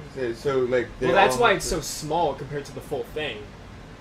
Because the one projector that was seen, it was only like the face part of a elemental. Yeah, it was like the face and then like one arm. Okay, never mind then. Yeah, and like that's considered a low poly. So having like say 16 more projectors, you could have the entire thing and make it look real. Yeah. And so then Peter's all like, "I'm Spider-Man." Wait, what? Yeah. I am Spider-Man, and I fucked it up. Yeah, you're right. I'm Spider-Man. Really? Because I was only like 67% sure. I'd like to mention this isn't 69% sure. No, she said 67%. Damn it. I'd like to mention this is all during a sex scene. He's using his web shooter, all right. So then they're all like, "Okay, look, we gotta go back into the hotel like now, because I gotta tell you stuff." So they go back into the hotel, and he's like trying to change into like a Spider-Man outfit. Oh yeah, this is when he takes his shirt off. Okay, the sex scene's about to really start, guys. MJ turns around, and then he's. I like it how he's instinctively trying to get his suit on, and then he stops and he realizes he's inside a girl's bedroom. Yeah, and then I like how MJ is like kind of like trying to. He's like, okay, I'm not looking. Oh, but I want to see his penis. I want to see his web shooter. Oh, I really want it. And then he's clothed, and she's all like, "Damn it." Oh, I wanted to know. I wanted to know how big his web shooter is. Ned comes in and he's all like, "Oh, you got the costume ready for the thing," and then he's like, "She knows." You know, if you think about it, that means Ned actually watched him naked, changing. Not necessarily. How? How? How? He could have entered after he changed. It looked like he'd been standing there for a while. A while now. Yeah, no, Ned was just there like. That's a pee-pee's pee-pee. Peeky at the pee-pee. That's pee-pee's pee-pee. Anyway, they gotta get. Oh, that's right. They also mentioned like the Berlin conference, and how like Nick wants Peter to be there. This was after they defeated the fire after the fire monster. I mentioned that now because that's gonna be important in the next scene. Yeah. Because like Nick Fury and the rest go to Berlin for some A reason. conference thing. For, to, like, it's yeah, it's a thing. Anyway, so. They're in Berlin. Yeah, and next, so then like we see Peter in his outfit talking to Nick Fury, in this like big building. Because he needs to get to Nick Fury as soon as possible, so he swings to Berlin as fast as he can. So then it's Nick Fury and Marie Hill and him in like a meeting room. However, in between those scenes is probably my no. That's the post-credit scene. Yes. In between the scenes is my most favorite scene. It's the most film. meta for you. It's the most meta for you. We see Mysterio So in a motion capture suit. It is the most meta thing you'll ever see in ever, honestly. Because like the motion capture suits in movies, you never see those.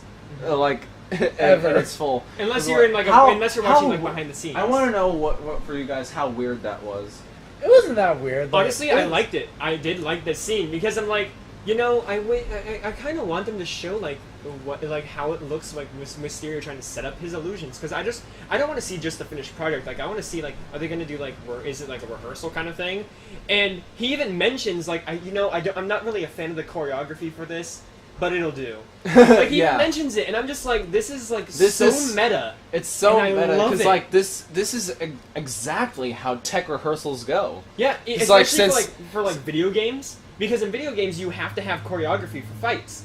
You have to be able to you have to have patterns and stuff. It's a process. Everything is a process, and you have to run through it multiple times until you get it exactly perfect. And so which is exactly what techies do.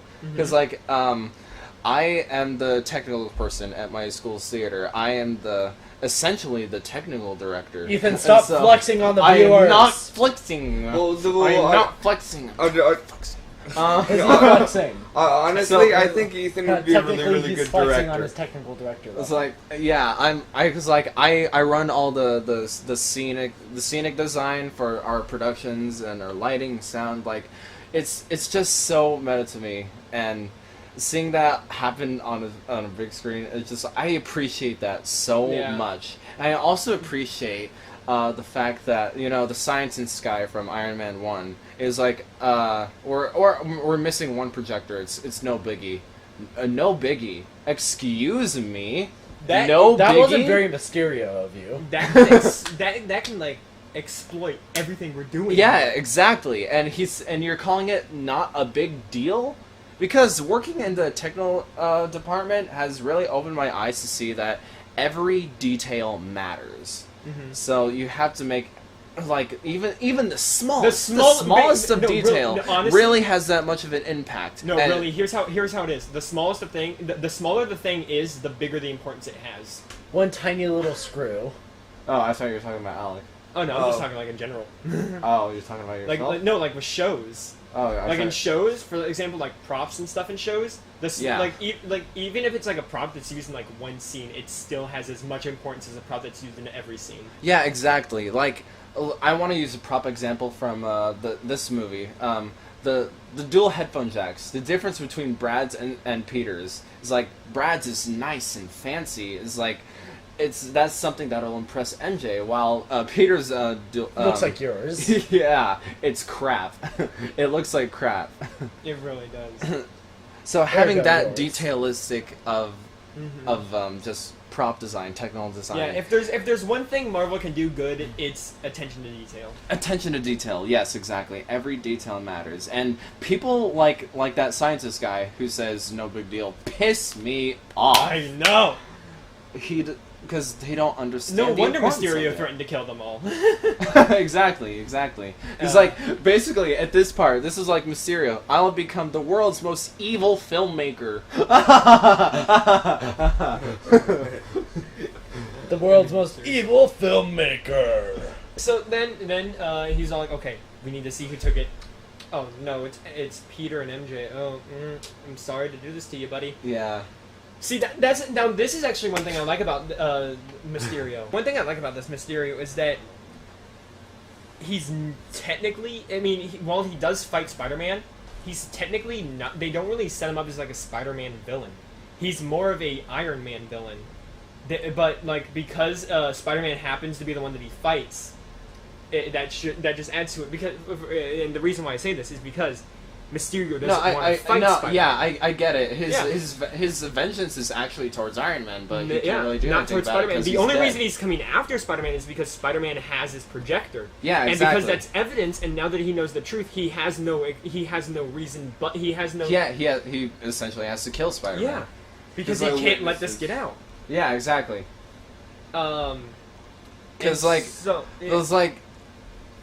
he really, if we were to put Mysterio against Iron Man, that would be something else entirely. That'd be nice. But like, what this movie's setting up, like trying to set up, is like, Mysterio wants to become the next Iron Man. That's why he's faking all this. Yeah. In the first place. That's why he says, in order for them to accept me as the next Iron Man, I need to fight an Avenger level threat. Exactly, and he wants to prove to the world that Tony Stark is really a big faggot. Yeah, essentially. Faggot. Yeah. Faggot. People will forget about Iron Man once they see Mysterio. Yep. How's my costume, Janice? Exactly. Oh my god, when he's just stressing about the wrinkles. yeah. Every detail has to be perfect. Exactly. You know, that's probably why Mysterio is my favorite villain in the MCU now, because he's a technical director like me. Mm-hmm. And so then we go to the Berlin conference, air quotes. Air quotes. And he's talking to Nick Fury and Maria Hill and everything. So like he slides the projector and he's all like, Mysterio's behind everything. And then his Peter tingle starts going off. Maria Hill's all like, wait, what's going on? And then she's like, I don't feel so good. I don't feel so good. And then this is really the best part of the film. This is my favorite scene in it. It's not my favorite, but I think it's the best part out of the film. The reason why now I'm going to explain why I love the scene so much. Okay. Just give me a minute. Okay. So this is when we get what we would probably, the best way to describe it is the trippy scenes. Oh, yeah. Yeah, this is when it happens. My favorite scene in the movie. And basically, Mysterio puts Spider-Man into this giant like projection dimension. It kind of is like its separate dimension, and he basically puts him in this giant projection, where he's seeing like all his vulnerabilities and everything everything that's, tormenting him. Yes, tormenting him through his vulnerabilities and what he thinks he can be, and like how he wants to be the hero, but like he doesn't know if he wants to be the next Iron Man and stuff like that. Mm-hmm. And he's all like, I know this isn't real, do you? And then he like grabs MJ and dangles her, mm-hmm. and then he drops her, and then he's all like, no, and then she disappears, and then he hits the ground. Yeah. And so it's a really good trick of him being trapped. Now the reason why I love this scene is because even though in the comics it wasn't for Mysterio, these are things that happen in the comics and even in like animated TV shows in the Venom storyline. In the Black Suit in the symbiote storyline, there were times when you would go into Spider-Man's head and you would see his battle with the symbiote and how like they would fight, like basically one scene that happened in one of the animated TV shows, and I think even in the comics, was basically there was a giant Spider-Man and a giant symbiote, and they were both fighting over Peter Parker until the symbiote eventually like actually got a hold of Peter Parker. And basically Peter Parker was just faced with all of his vulnerabilities and everything and all his insecurities and everything like that. It was just really cool to see that jump be on the big screen for once. You like it because it's basically a comic representation. Mm-hmm. There was actually a scrapped idea. They had an idea in the original script where during this whole trippy scene, you know the part where like he's falling through the webs. Yes. He's falling through the webs. There was actually supposed to be a part in that where he was going to get trapped on a web and a giant spider was going to come over to him. But then they scrapped that. That would have been cool. Mysterio's costume originally looked completely different. Originally, it was going to be more purple, and the head, the helmet was actually supposed to be more like head shaped. Oh. So more like flat on the sides and then like looking like that. But then they're all like, that is not Mysterio. Let's make it a bowl. I don't think I would have liked. Let's make it a fish bowl. Let's make it a fish bowl. Yeah, I So don't think I would have liked. we got to make it comics. And so they went with more comic look, which is probably a good call. Yeah, this scene in its entirety is Mysterio at his most intimidating. That's how I'll always say it. Again, Mysterio, he is a great villain in intimidation, because his intimidation game can be so strong because of the use of projections and special effects that he has.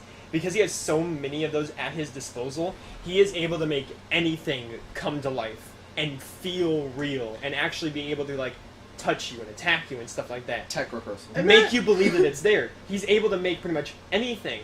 And so that's what makes his intimidation game so strong. Just imagine if Mysterio could design theme park rides. That would be amazing. Oh my god. Seriously, Oh like my God. they'd like the lines would It would be so the best fucking VR long. roller coaster ever. It would.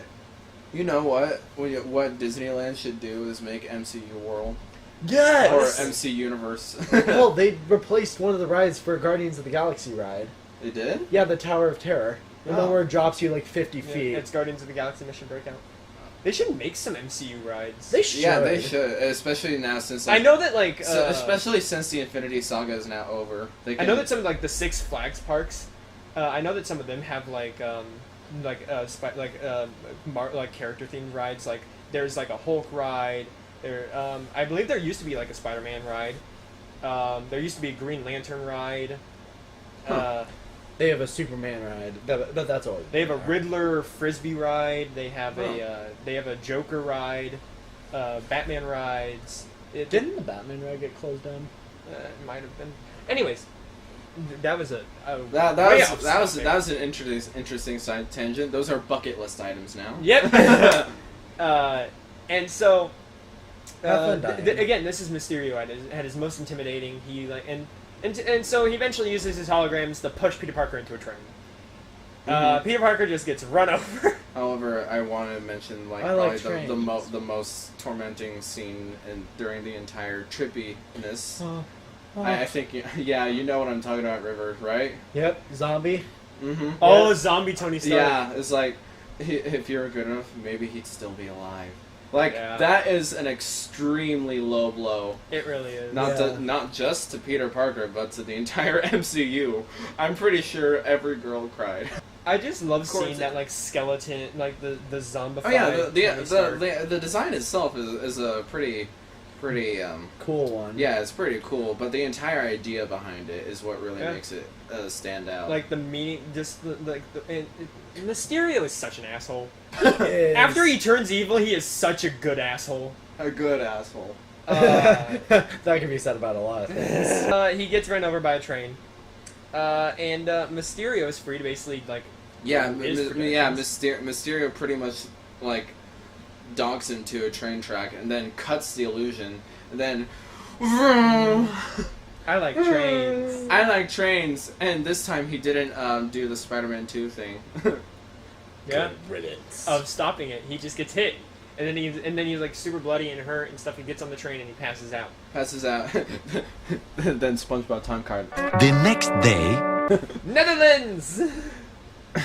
Yeah, Spider-Man. Okay, now this is actually a really good interpretation of the Netherlands because they are actually that nice. Really? Yes. Really?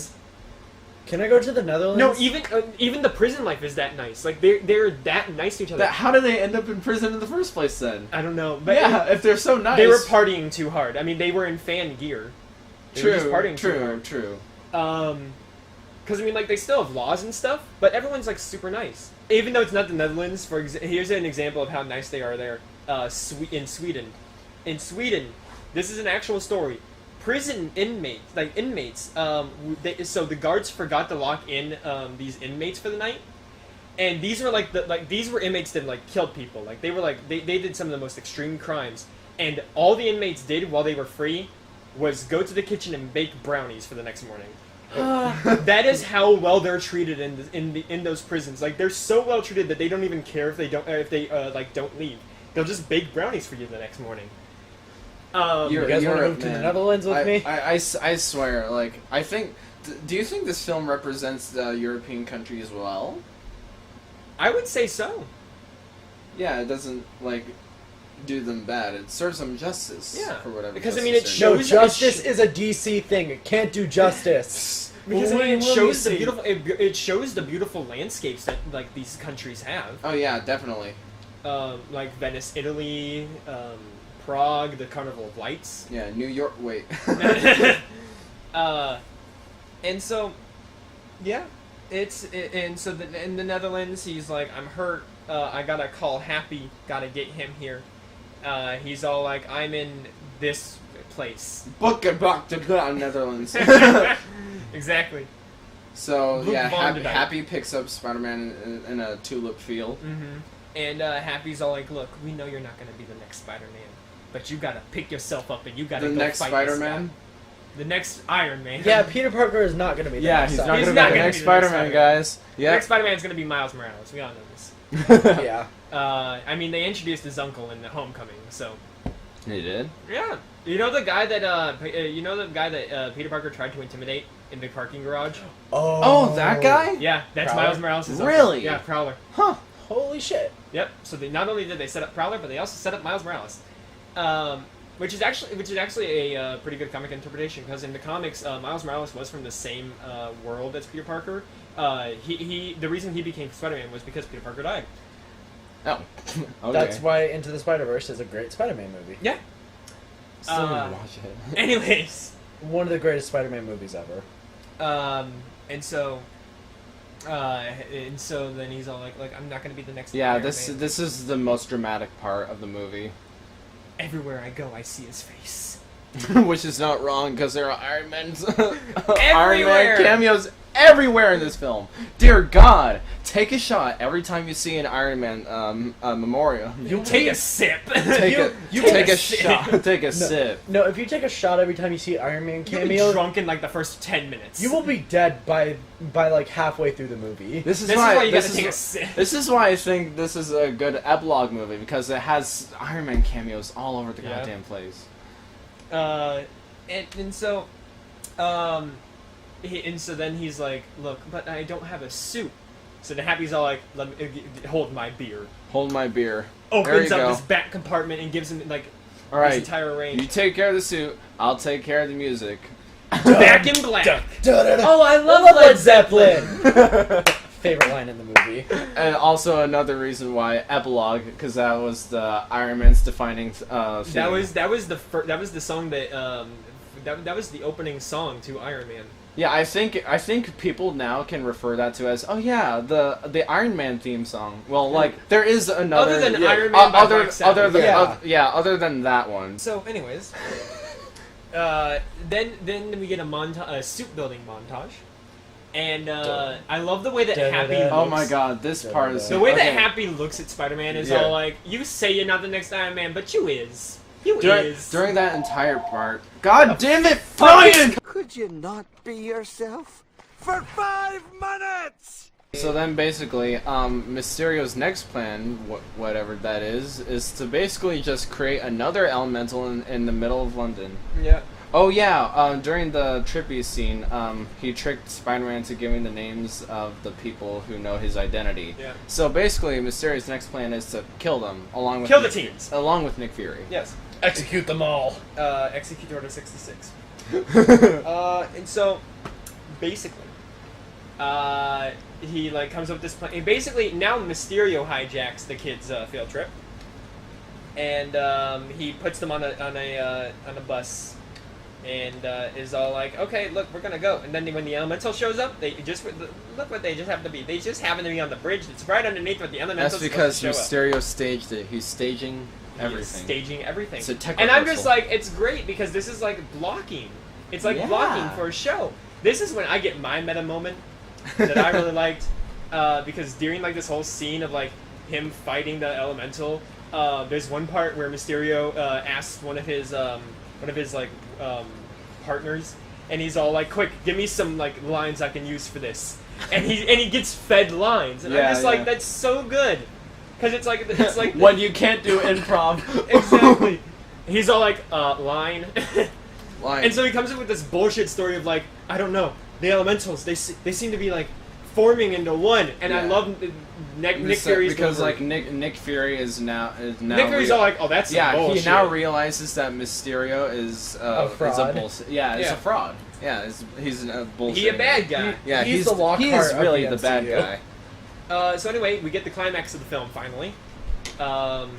Yeah, like, the big elemental. It's like it's all the 4 elementals combined into one. I don't understand what this is. For my family. This is for my family. So anyway, like, so then he gets a drone to chase after Happy and some of the other kids, and they go into like just this. eliminating all the loose ends. Yeah, Eliminate them all. There's an invisible drone in front of Nick Fury that Maria Hill takes out. With bazooka powers, Yep. because don't mess with Nick Fury. Yeah, exactly. He's got eyes and ears everywhere. And then Spider-Man gets into the heart of the tornado thingy, and he starts shocking the drones and like deactivating them, and so like the hologram basically like is now only like half of what it used to be. So then Mysterio's all like, okay, just cut the entire thing, just cut the whole thing. But then the terrible technical guy is like, but the illusion is gonna. Look, I don't care, just cut it. But they're gonna see.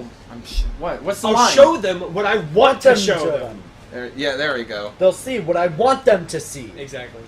There we go. And so he like changes. So then Spider-Man's trying to get up to Mysterio, and so he has to fight off all these drones and shit. So there's like two things going on where like there's the drone chasing kids, and there's all the drones that Spider-Man has to take out. And so the kids eventually like get into like this locked part, and like of like they go into like this museum, and they go behind like these like basically like these really like thick doors. Thick doors. I think they hide inside like a medieval museum. Yeah.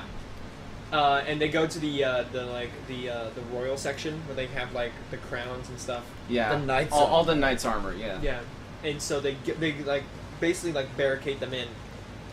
And so basically, they all say it's Happy, Flash, MJ, Ned, and Betty. Yeah. Betty was there as well. So it's the 5 of them. So since they all think they're gonna die, they start sharing their deepest. Yeah. and MJ darkest goes first, secrets. and she's all like, "I see the truth, even though I think it's gonna hurt. Even though I think it hurts the people." I'm obsessed with telling the truth. Even if it hurts the people closest to me. Some people be like that sometimes. Yeah? Honestly. It just be like that sometimes. And then Flash admits to how terrible his channel is. However, if it weren't for his live streaming, Happy would have never found him. Spider-Man would have never found him. Wait, Spider-Man follows me? Spider-Man follows me? Oh, no. My web shooter! So, and then Happy's all like, I'm in love with Spider-Man's aunt. What? I love how he says Spider-Man's aunt instead of Peter Parker's. Yeah, because like he has to, keep the identity a secret. Yep. And then eventually Peter Parker, Spider-Man. Keep his identity a secret, man. Spider-Man. Christ. I'm sorry. I should call him by his real name, Spooderman. Spider-Man. He basically takes out every drone, and he gets to where Mysterio is, and Mysterio's in like this hallway place. Yeah, with his motion capture suit on. With his motion capture suit. And his freaking and Mysterio's idiotic all like, fishbowl. "You think you can defeat me?" And then he just brings in more drones, and you're just like, "The fuck." Yeah, it's like, come face me, and we have another trippy scene, but Somewhat tricky scene, but now that his Peter they're- Tingle's back up and working, Woohoo! he's able to see where all the drones are, even though it's pitch black. To him, it's pitch black. And he destroys them all, and then he defeats Mysterio, takes out Mysterio. Mysterio goes down with a bullet to the chest, and then Mysterio's all like, so you finally got me, huh? And Peter's all like, no, because I still see through all your tricks. And then he like gets the real Mysterio, and then Mysterio somehow shoots himself or something by accident. I think the bullet like ricocheted into him. But he lifted the gun up. I have no idea. Logic. Anyway, Mysterio gets plot convenience. Exactly.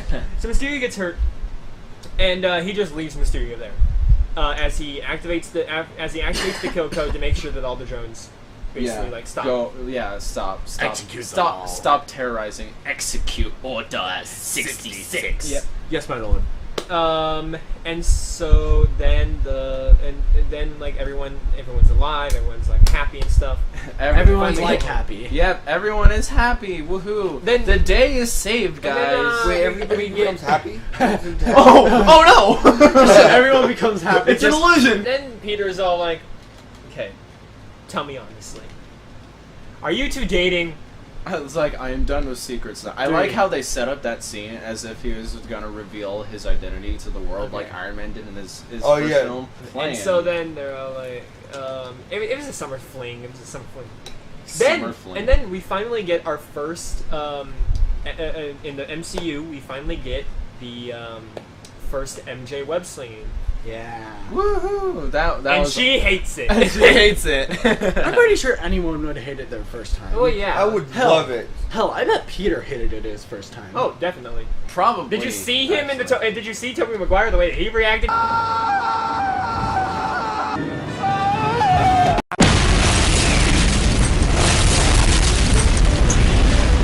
And so then the first bit of credits. Then right after those credits. Yeah, then finale. We get this great end credits, the first end credit scene. All right, now we're in the post-credit scene, guys. Post-credit scene. This scene, so good.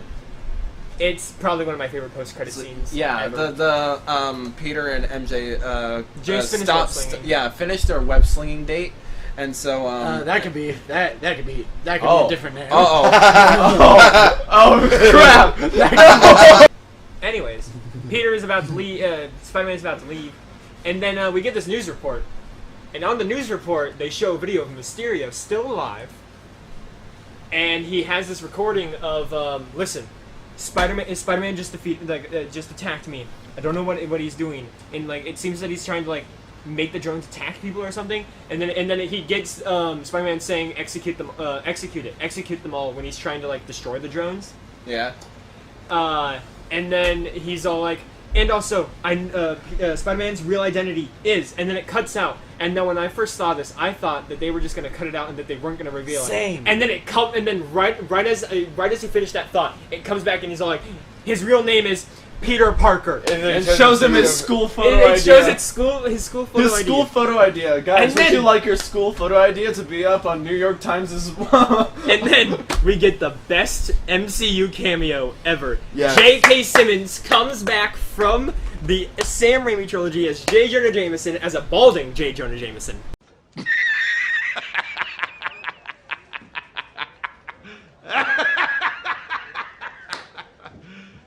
You serious? Here's what I find hilarious. I find it funny that they never really like brought up the Daily Bugle at all, and now they until that part, until this, and now they have the Daily Bugle, and now in the comics he was a worker for the Daily Bugle, but now that everyone knows his identity, he ain't working there. He ain't working there. Now I do like this because in Spider-Man 3 from the Raimi trilogy, they did kind of like. The first two movies did a really good job of doing like the New York patriotism for Spider-Man, saying like if you mess with Spider-Man, you mess with all of New York. Yeah. And then in the third one, they kind of explored the idea of like what if New York hated Spider-Man. Yeah. Yeah. But now like there's no black suit, and they have a stealth suit. Well, yeah. Night But I'm talking like symbiote. Night monkey. I'm talking like symbiote suit. Yeah. There's no symbiote suit. And now they all have reason to hate him because they see Mysterio as like the next Iron Man. Yeah.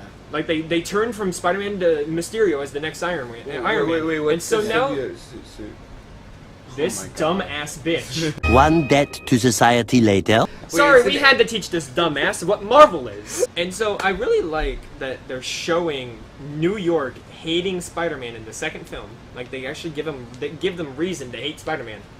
And I really want to see how they explore this. How they explore that, yeah.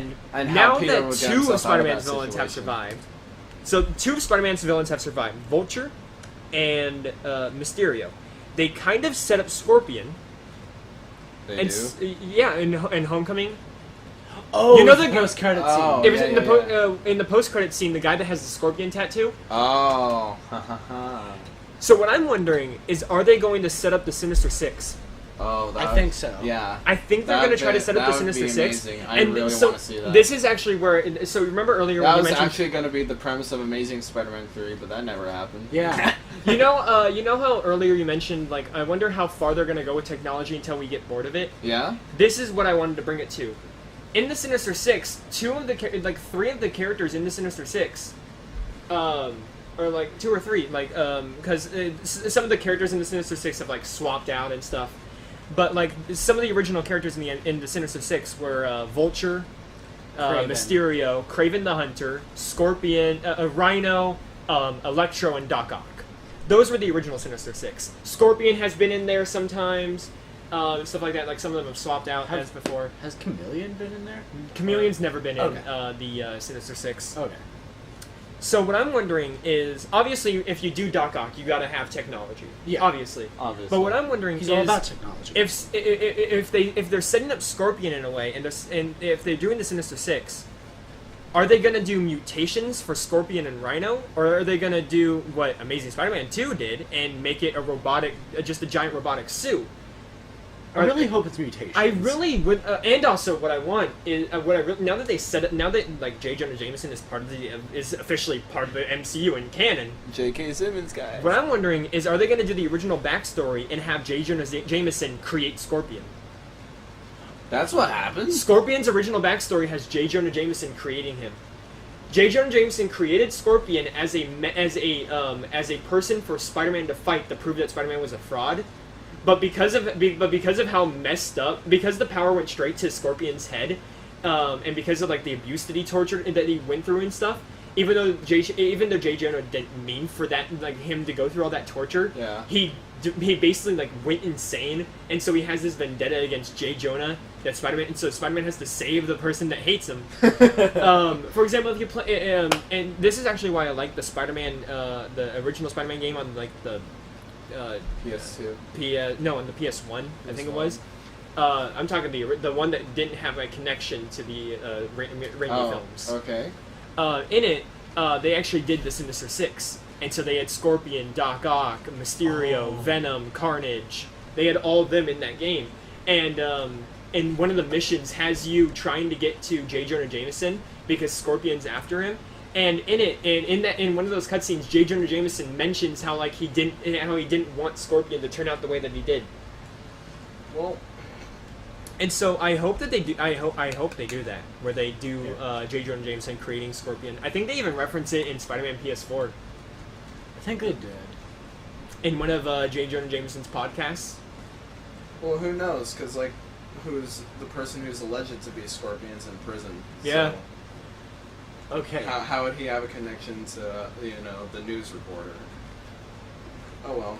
I'm just glad that J.K. Simmons is back. Yeah. Back as no one can do J. Jonah. Honestly, I think. Why do you think there wasn't a J. Jonah in the Amazing Spider-Man? Reasons.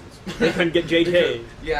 Because he ultimately stole that role. Nobody else can ever do that role. He's even played it in some of the animated cartoons. Really? Yeah. See, he's ultimately stole that role. Yeah. Then we get more credits as you're left there pondering what the fuck just happened in that one. Yeah. In that The last line that he says is "What the fuck," just like Homecoming. Yeah.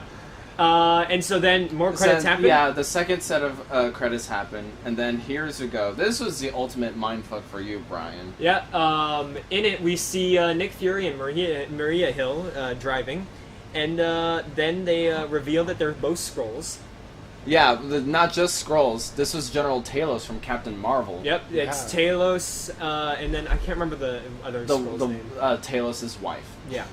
And they start bickering like a married couple would, and they're all like, "Look, you got to tell him, And so they are all like, "Nick Fury, we need you to come back, sir." So basically, Talos has been posing as Nick Fury for a while. Yes. But the question that has left all MCU fans is, how long of a while? Yeah.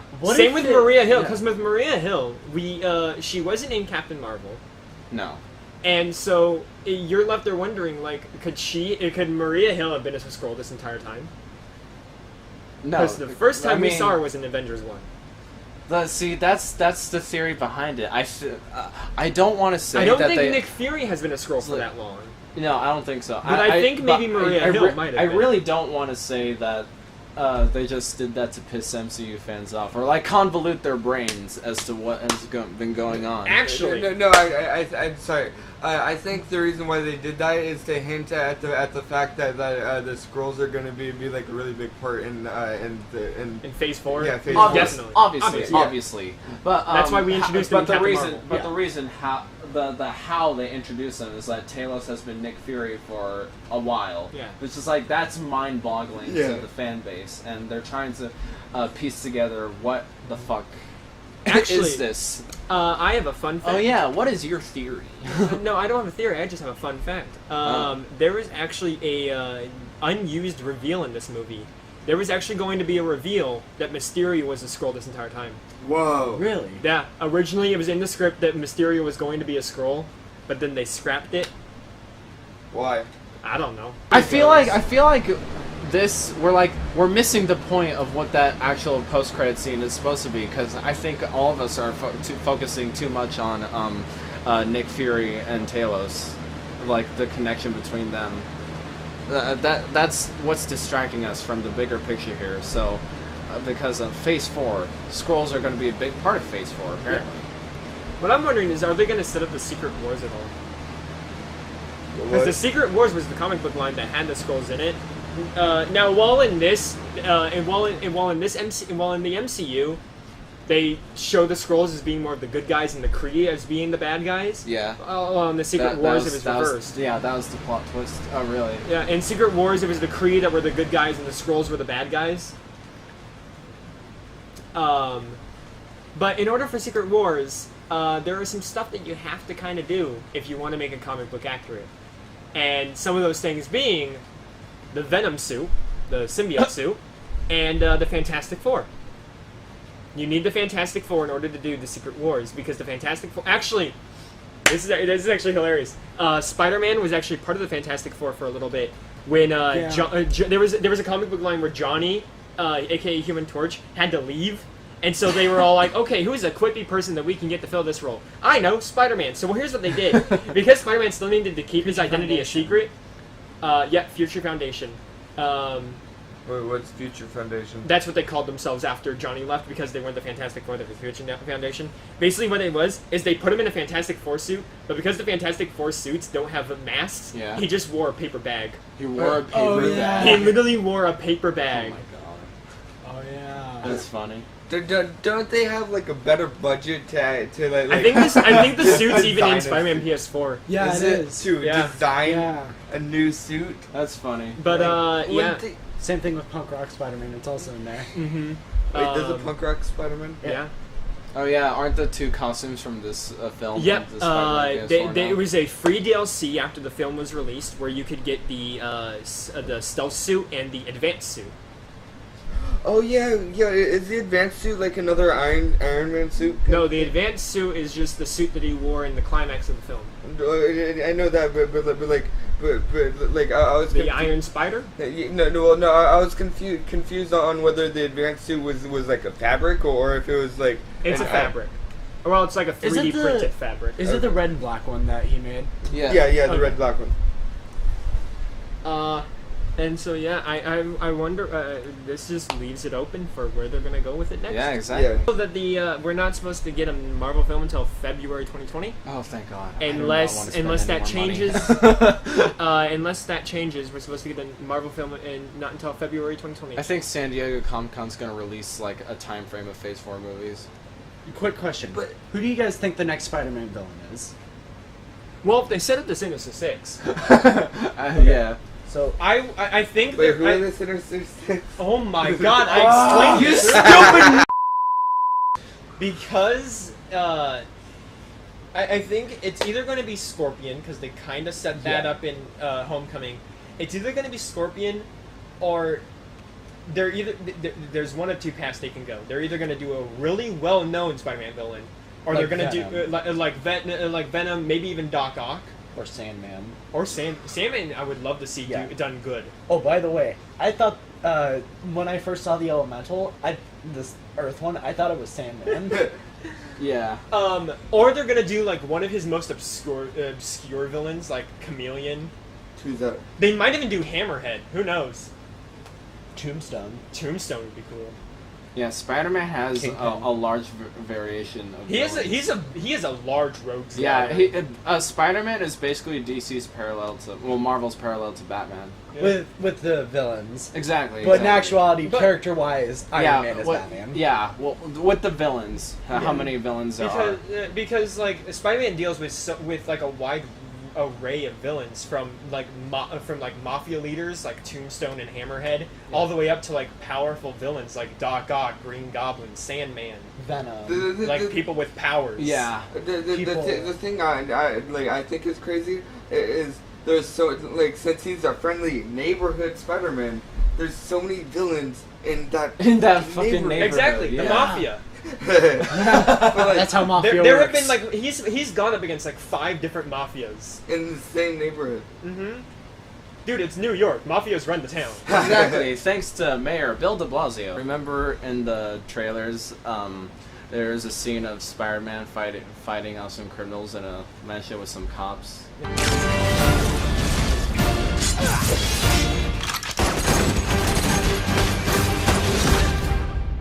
You gonna be the next Iron Man now? Well, no, I don't have time. I'm too busy doing your jobs. Oh. I'm kidding. Look, keep up the good work because I am going on vacation.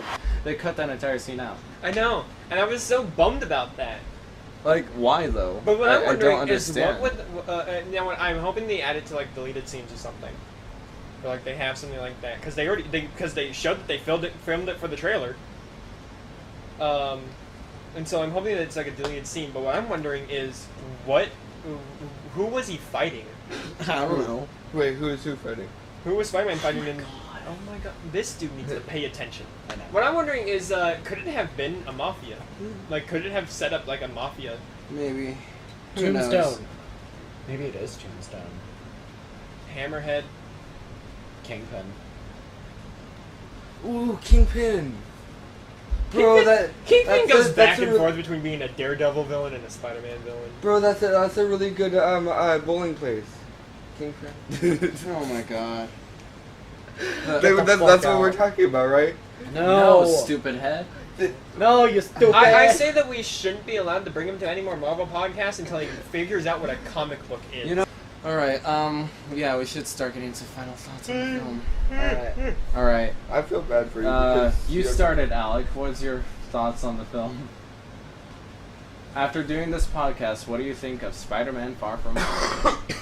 I think it's a really great, funny movie. And then after talking about it, I realized some things that I didn't realize first watching the film, such as that when Spider-Man went to do the thing and he hit the thing and pulled the thing off and then Mary Jane put got the thing on the thing. Oh, I also really liked how funny it was too. Okay, Yes, dude. so I think the movie. Oh, and I also. God. Okay, so I think for the majority of it, Mysterio stole the movie up until the post-credit scene, and then JJJ stole it, and it was still a really good movie, better than Homecoming. Yeah, Bryan? I would have to agree with River that it is. While it's not the best Spider-Man film out there, definitely not. Better than Homecoming, not by much, but I did find this film only because I'm partially biased because Mysterio is my favorite villain. So my final thoughts on this would just have to be that it's a must watch. Yeah. Oh yeah, definitely a must watch. I would have to say this is a really fun film. I would definitely go back to this a lot. It's a really enjoyable movie, great action scenes, great characters. It's just fun watching these characters on screen do their thing. Yeah. Do the thing with the thing and the thing on the thing. Yes, and yeah, Gyllenhaal does an amazing performance. I just think the one bad part about it, I think all the Iron Man cameos, especially since it's after Endgame, will date this film substantially. But as a standalone film, it's really great to watch. So, thank you for watching. Yes. Yes. Or listening. Was this enjoyable for you guys once more? Yes. Yeah, I really enjoy doing these movie podcasts. Because I will admit, the MCU is a really big part in my life. You guys would agree, right? Yeah. I mean, the first movie came out when I was like 6. Yeah, exactly. Yeah, so this is basically us growing up with our childhood. It's this generation Star Wars. Right, exactly. Yeah, like how Star Wars was popular back in the Our parents' 70s, generations. 80s. Yeah. So that was their big hits, and this entire universe is our big hits. Yeah. And it has been a fun ride all throughout. Past 10 years have been... What I'm just wondering is how long is the MCU going to last?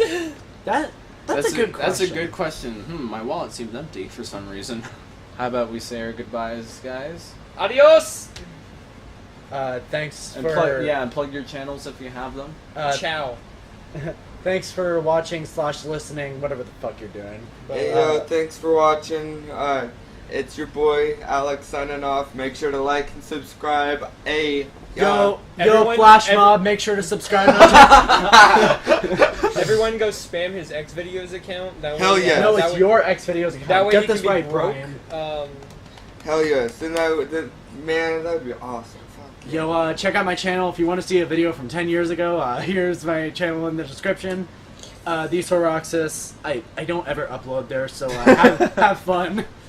Wait, you have a channel? Yeah. You're just figuring this out! Thank you guys for watching. Have yourselves a fantastic night, and see you for the next MCU movie.